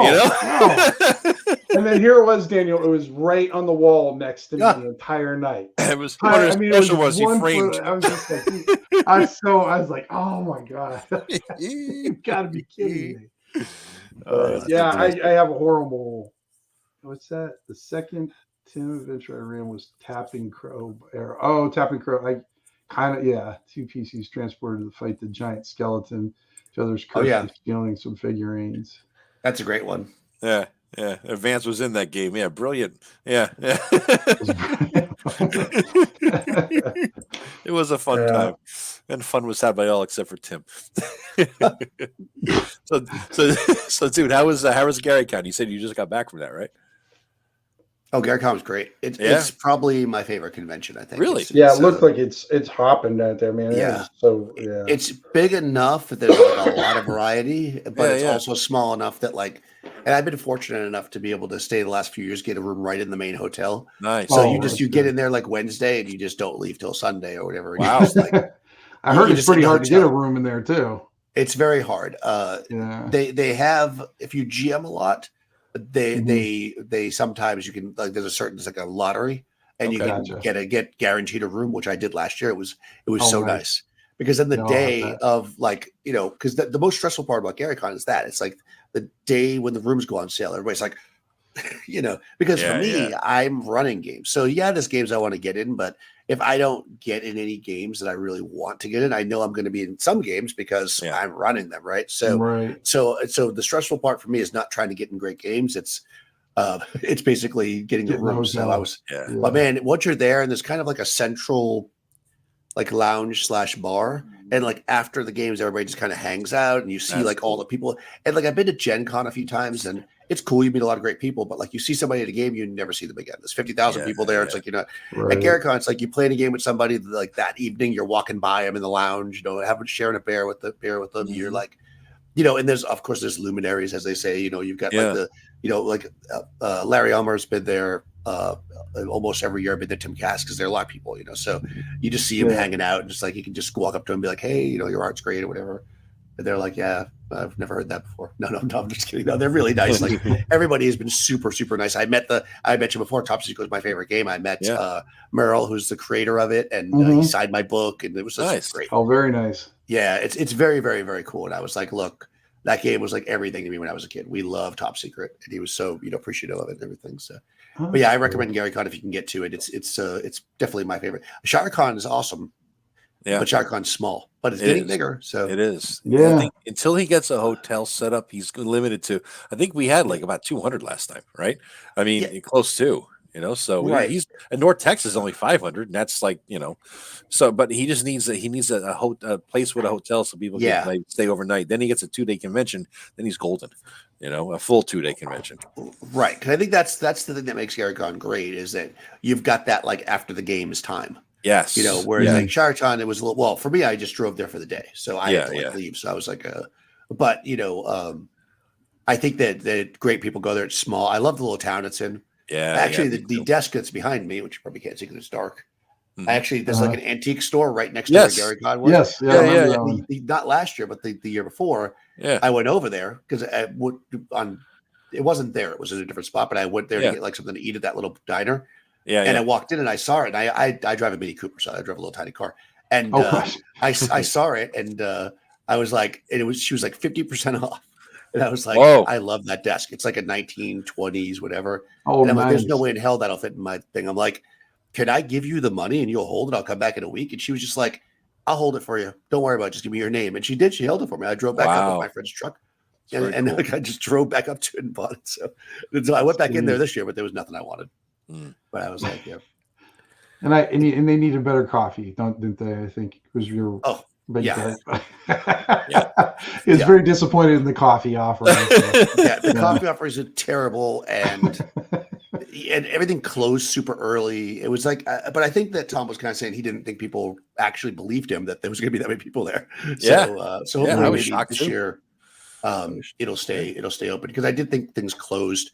Because that's it, right? Like you finish gaming or you have like a dead spot, you want to do something, but there was like that one restaurant, right? Yes. And that can really hurt it. I think weirdly, I think Gen Con has the same problem. Even though there's a lot of stuff, there's not like a good central hub, and also no good coffee. So I had a friend when I was living in Colorado for a bit, and this is in the early 2000s, and she was from San Francisco. I'm from the New York area, like all of us East Coast and this and that. And she was telling me the way she describes the country. She says there is the East Coast from DC to Boston. There is the West Coast from California up to Portland. There is Chicago, and then there is everywhere else has bad coffee. That's how she described the entire country. Good and bad coffee. Well, what's funny is I'm not even a snob. I don't even need to have good coffee. I just need to have coffee. And there was nothing. Like I literally went to, like, when the con was like over, I was with my friend Todd, and we went to this place and it said like pastries and stuff. And I'm like, pastries? Yeah. Coffee. Yeah. I go in there and I'm like, coffee? And he's like, we don't sell coffee. I mean, you sell pastries and pie. Right? And how do you coffee? not sell that? I'm like, what do you drink? It's so He cheap just too. stared at me. Make a pot for $1 for God's sakes. I mean, they even sell make $20 on it. You know, something. Yeah, I know. He's not having. It's not in the same place though, right? It got moved. Yeah, I think he's going to have it at the same movie theater. No, they're moving it now. I heard. Oh, it's not in the movie theater again. They're going to move to a different. I think Eric was saying that, right, Tim? Wasn't he? I thought, yeah, because they were. Oh, I have not. I don't go on Facebook really so much. So yeah, me either. Which is the only place where it was. Yeah, because I like that theater. It was nice, but the place they did it before. Yeah, the little church thing or whatever it was. Yeah, the hall. The little church hall, like theater, children's theater. That has a nice coffee place right near it. It did. So that's where I ended up going for coffee. Did you want to drove 20 minutes extra to wherever it was to go back for coffee? Yes, that's where I had to go. No other coffee. Jesus Christ, yeah, that's nuts. I hope if he moves it in more interior down to Danbury, something. If he bumps it, I know it won't be as close to home, but if he gets a hotel and with a lot of enough space, and he could be the North Texas of the East Coast, right? I mean that could be a thing because it's all old school. Yeah, right? We're all the same crowd going to these things, pretty right? Much, well, I mean, honestly, for me, Danbury would actually it's not miles closer, but it'd be faster because I agree. Danbury is not a bad thing, and there's enough hotels there you can pull it off. I think it's the next biggest city if you want to keep it in Connecticut. At least I don't know what the tax consequences are moving to New York. My brother took a hike and he went to Massachusetts and New York. Yeah, he did. Yeah. He's like, I found 3 states in one hike or whatever the hell it was. So. Well, the first time I went to ShireCon, there was no hotel, as you say, and I actually stayed in Massachusetts. It was like 20 minutes away from the con. So yeah. No, that's he's right in that little section. Yeah. Yeah, he's in the deep northwest of the state. So yeah, if he has the chance. I mean, have you gone to North Texas though, Daniel? Have you made it there yet, or They don't let me in Texas anymore. What happened? I gotta hear this. I was about to wrap it up, but motherfucker, what? He's been banned from Texas. Damn. It's a long story. Oh, it's like, were you there with Ozzy? Pee on the Alamo too, huh? I went there and I said something bad about the Alamo, and they got all mad at me. No, I no. It's just Texas is so far away that I have not been. It's such a pain. Like I usually drive to the cons, so it's like, gotcha. Texas is 1,400 miles, which is a bit far. So I have not been, even though I've met so many people that are like, North Texas is fantastic and you should come. So I will eventually make it to North Texas. I guess I'll have to fly, but I'm definitely a driver. Yeah. Tim drove 8 hours to get here, so whatever the hell it was, right? Yeah. Well, 8 hours to get to your house, and then my house. Yeah, my house is an hour away. I think it was an hour away from it. So yeah. It's not a bad drive. It's an hour away. That's why I kept on telling Joe, is like when they were talking about ShireCon, he's like, why don't you come up for ShireCon? Because back then it was only one day. I'm like, I am not driving 8 hours for a one-day con. Yeah. I said, well, as soon as they make it 2 days, I'll come up. And sure enough, it was the next year. He did the 2-day con. So I was like, okay, I'll do it this time. Get up there. No, it was a fun con. Yeah, it was yeah, because I signed up for the Hyperborea one because I saw you were playing in it. Yeah. And and I got delayed or whatever. I mean, I wanted to meet Jeff too. Yeah, because I had Jeff's great. Yeah, he's so nice. Yeah, except he killed me by seducing me with a 1,000-year-old vampire, and he likes to kill the character every time I play. I think we all died. I don't think anybody lived. Yeah. He's definitely a killer DM based on my experience, which is limited playing in his games. But he's such a nice guy. Every time I see him, I'm like, I see him and he's you can tell he's just genuinely excited to be in the industry, and he's not like, oh, whatever, I wrote a game, get away from me. He really wants to talk about it, and he's just very, very cool. The first time I was playing in Jeff's game at the convention up in Massachusetts. I got TotalCon, right? Just before COVID, I went to that one, and I wanted to play in his game. I wanted to see how he ran Hyperborea because I really liked it, but it was the one system I don't play that I really like, and I was like, let me see how he runs it. Maybe I'll get the vibe and really enjoy it. So I walked into the room a little late with a cup of coffee because a little hungover, whatever, from the night before, and so I walk into the room and. That was the first time that any tiny bit of notoriety I had from being on Eric's show and having a blog, that it actually showed me that people knew who I was outside of comments in a blog section. I walk up and these bunch of guys are like, there he is, Joe. I'm like, what? Except my picture's not anywhere. I'm like, they knew me because I was the only guy who wasn't there, and they saw that I was. So I'm like, oh shit! All right, sorry, guys, I'm late. I'm all nervous. And, oh, welcome. They're like, Jeff's guys are like my people. You know what I mean? All the people in this game, it's like you feel like these are like regular fucking people. I sit down in a chair. The guy next to me, because you couldn't bring drinks in there or something to bust your balls. So I had the coffee, and the guy's next to me says, hey, you want some whiskey in there? Like, yes, I can pop the lid on you, but it was like, this is good. I feel like home. And you ran a good game, and he killed half of us. So yeah, it was a good time. Yeah. I gotta make my way to TotalCon as well. That's not too far from me. That's only 4 hours. So I drove to. Somebody said they drove to GaryCon 13 hours. I drove to GaryCon 17 hours. Damn, dude. Got to be. I would. Damn. It's worth it though, because what happened was the year before. Up to that point, I had flown to GaryCon, but I don't live in New York City. I live north of New York City, so I drive to the city. That's over an hour to the airport. Then I have to sit at the airport for time. Right, you got to go early to check in. By the time you fly there, it's a 3.5 hour flight.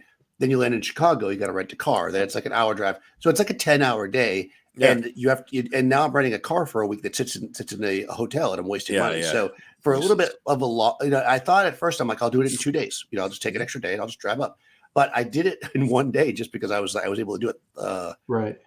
Not this last one, but the one before was the first time I did that. And I was like, I can do this. And if I get real tired, I know where I can stop. It's a long drive, but I get there. I come a couple days early. I just get in the hotel and I walk around Lake Geneva and hang out the next day, drink coffee because there's plenty of it there. And it's all about the coffee. I bring my pie. I have like a little tea kettle. This is why I'm not a snob. I don't mind having bad coffee. I just have to have coffee. So I have like a little electric tea kettle now that I bring with me to hotels, and I bring instant coffee. That's like my backup worst case scenario. So you're not a snob. You're just a hardcore addict. Yeah, you gotta stay warm. Yeah. Jesus Christ. His emergency plan there. Yeah. So I got a dilemma, guys. Tim knows about this. All right. Let me present the screen here because you kind of got to see this. I do know this is it's getting serious now because it's do or die time. All right. This goddamn Kickstarter is the first Kickstarter I have not backed from Troll Lord in years. And I like it. And I want to, but I don't because of the goddamn prices. But we're coming down. We're less than 48 hours away. And if you want all of Gary's books, you get the PDF set for that, that World Builder series they put out with Troll Lords back in the day, right? They got the license to reprint it. So they're really pushing this thing. They got almost $250,000 already. PDFs for $110, but, or print for $250 or both for $325. And it's like, do you want to? So I got to say about that bothers me a little bit. I'm just going to say that about Kickstarter. I'm going to kick my Daniel's Kickstarter soapbox here. All right, here we go. All right. If you buy the print version of an expensive print version of a book, they should give you the PDF. Fucking agree. I hate when you spend $60, $70 for a nice hardback book and then they want another $10, $20, $25. I actually, and I'm not going to say the name, and it was my own fault because I didn't read it, but I was watching a YouTube channel they mostly talk about 5th edition, which I don't really play, but I really was getting a lot from the YouTube channel. And they did a Kickstarter. This is probably like 3 or 4 years ago. And it was their first Kickstarter. I'm like, you know what? I'm going to back the Kickstarter just to kind of give this channel something. Yeah. And I back it and I didn't really read the thing. I'm like, all right, I'll go print level. That's boom, boom, boom. I get the thing and they fulfill it and I'm waiting for my PDF. Nothing. I look, it's like, you don't get the PDF. You want a PDF along with the $50 book, $25. Oh my God. I'm like, are you smoking crack? Holy shit. I'm like, okay, so no. So I will never run that thing because if I was going to run it at all, I would have run it online, which means I would want the PDF. So I have the book somewhere on my shelf. I'll never run it. But, I figure I got something from their channel, so I know it was worth backing them. But I'm like, this is just a dumb way to do something. Like, it's the print level. Like, give me the PDF. I mean, come on. So they're basically charging you $100 for PDFs after you're buying $250 books. That would turn me off. Sorry, Troll Lord. I agree. I agree. What's weird about that is I did the first one they released when they first were able to do it. I bought the book on pre-order for $60 or whatever it was. And they gave me the PDF for free. Yeah. So maybe if you wait till the Kickstarter, you'll get the PDF for free. God. I don't know, Joe. That's I mean, I have money. It is, and I mean, I know they have Gary's name on it, but like not a lot of it was written by. I know. Gary, and I happened to find the PDF fairy dropped a couple of these on my hard drive at one point or another, and I'm looking through them, and I know they're going to upgrade them and change them and new art and this and that, and you know they're going to take away the because this was D20 days, there was prestige classes built into some of these books, I guess.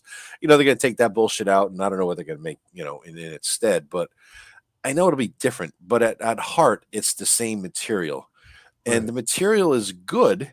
But do I need a print copy, or do I need an updated print copy? Do I need an updated PDF copy? Right? That's the dilemma. At the same time, kind of nice, a little piece of history, and they're useful, and to be kind of nice on the shelf. But goddamn, part of me says, that's it. I mean, are you willing to pay $350 for some bookends? Bookends, yeah, it'll be decoration, right? God knows I got no space in here. You've seen the place. So this is a dilemma. I mean, this is a true dilemma. I don't know. I mean, it is a tough one. I mean, and I know you like the Troll Lord guys and everything. I do, and whatnot. But yeah, that one, yeah, that's anything? A big ask. And then, like Daniel said, I mean, when you're paying hundreds of dollars for the book, give me the fucking PDF. Yeah. I mean, part of me just at a spite says back to $250 print only instead of paying an extra $75 for PDFs of the prints I already have. They might, the PDF fairy might deposit them again, right? So I mean, shit like that just kind of annoys me, I mean, everybody's got to do their own business version. I maybe there's some stuff in there that I obviously don't know about, but I just, I don't know. I Joe, I'm not getting into it. But I have the original stuff that I wanted from that group. So I have like the Canton crew and the what's the other one? Adventure World or I forgot. The Insidia one, Insidia. I think that was the adventure building one. I think they called it. Did you back that? The Living Fantasy one's Living Fantasy. Yeah. Yeah, that's the one I like. So. Yeah. Did you back that, Daniel, at all? Did you back any of that shit that they were? What are you backing on Kickstarter? What do you like, if anything? Well, I bought that one on pre-order. It was the Kickstarter, the castle one. They said to me, they got me on a week. They got me in a weak moment where I was sitting there on the computer and I hadn't bought anything for a while, and an email popped up, and I was like, "Ooh, Gygax." And I ordered it, and I'll never run it. I mean, I'm sure Castle Crusade is a fine system, but I just again. Like anything else, like I'm not myself buying another system. So I did just back the new Coriolis though, because I will run that. Yeah, you're in that one. Yeah, because I have the old one and it's great, and the new one is going to be a little bit more like if you don't know anything about Coriolis, it's like basically it's a sci-fi, right? Arabian Nights of Space is how they say it. But basically, you're in this area, the third horizon. I can't remember what it's called. But basically, it's like this universe that you're in. But this new version of it is like. It's like in the future or in the past or something, and you're more like explorers, so it's a different kind of vibe. So I back that. Free League's great, and you get the PDFs. You get Free League is a good one. Yeah, I do. Like that. So, but honestly, I'm not even 100% sure that when I'll run that. So it's like I'm trying not to. I have so much stuff, like, and I want to support people, So I try to back things that are smaller creators if I come across them. Yep. Sure. Partially because they're cheaper, so I can do more of them with my budget, but also because like that's the person that needs it. The person that like has like I just did Tales of Argosa, like that's again a pickpocket price is pretty small. They're not doing $1 million Kickstarter. They're just trying to get their product out there. So I like to back that kind of stuff versus let's say Free League that's they funded in 8 minutes, right? So I didn't need to back Coriolis. It's just that I wanted to. No, it makes sense. Yeah. The small guys at the cons, I do that too. Like little table, the guy self-published thing. I'll buy it. I'll never use it, but for $5, he gets $5. He makes some money. He keeps them going. Shit like that. I'll do that. I've done that with Kickstarters too for some guys. I think Gary have given the PDFs of his stuff. You know what? I think Gary would have given the PDFs of his stuff in this day and age. Now, back in the old days, hell no. Well, I think he would have if you bought the hardbacks because again, he would want you to play the game. I don't think TSR was cheap with what they did. I mean, at least not when they were there. I mean, all the stuff I got from TSR was high quality. It came again. Somebody mentioned earlier I didn't reference it, but like some of the old modules, they had like pullouts of art. They had extra monster supplements. I mean, TSR did a good job as providing value for what you got. I thought. Yep. Early TSR. Yeah, early. Yeah, second edition, they got all kinds of restrictive. I mean, they locked down the internet. Whoever had things out there, the FTP sites and whatnot. They threatened lawsuits and crimes and this and that. So yeah, they got real nuts with it. Yeah, yeah, dude, 2.5 hours, man. Yeah. Thank you. This is awesome, man. No, Dan, it was great having you on, man. I was glad. Well, I charge by the minute. You'll get a bill. All right, no problem. No problem. You brought a little income there. Send it to Joe there. Yeah. Well, I got $45 in the kitty to give you, so it won't even cover you the PDFs for that. Right, not even the PDFs would be. Yeah, no, it was really fun. Thanks for having me on. Thanks, man. I appreciate it. Yeah, this is a good time. I knew. I talked to Tim. I said, I think he's like vibe with us well. I think I got the impression it'd be like a chill conversation. It was nice. I'm a pretty chill person. I'm noticing that. Is it O'Neill Flynn? They got they're playing Twilight 2000. So I got that box set as well. Oh. It's a beautiful box set. It's like in a metal tin. The one I got from the Kickstarter. Yeah. Haven't played it. Oh yeah. I know. That's like you said, more money than time these days. Yeah. It seems like you do. Yeah. Which is odd to say. With but thanks everyone. Yeah, thank you all. Thank you for the tips. Yeah, man, you made out good. You got some good beer money for the cons. I know. That's where it's gonna go. I mean, I don't cash it in once a year. I didn't even cash it in last year. I just rolled it over. So I thought you cashed in for your beer money for ShireCon. Once. That was I did the one like $120, and then and then I didn't do it since. Right, so I'm rolling over money. All my mega trillions of dollars are rolling. I think I got $300.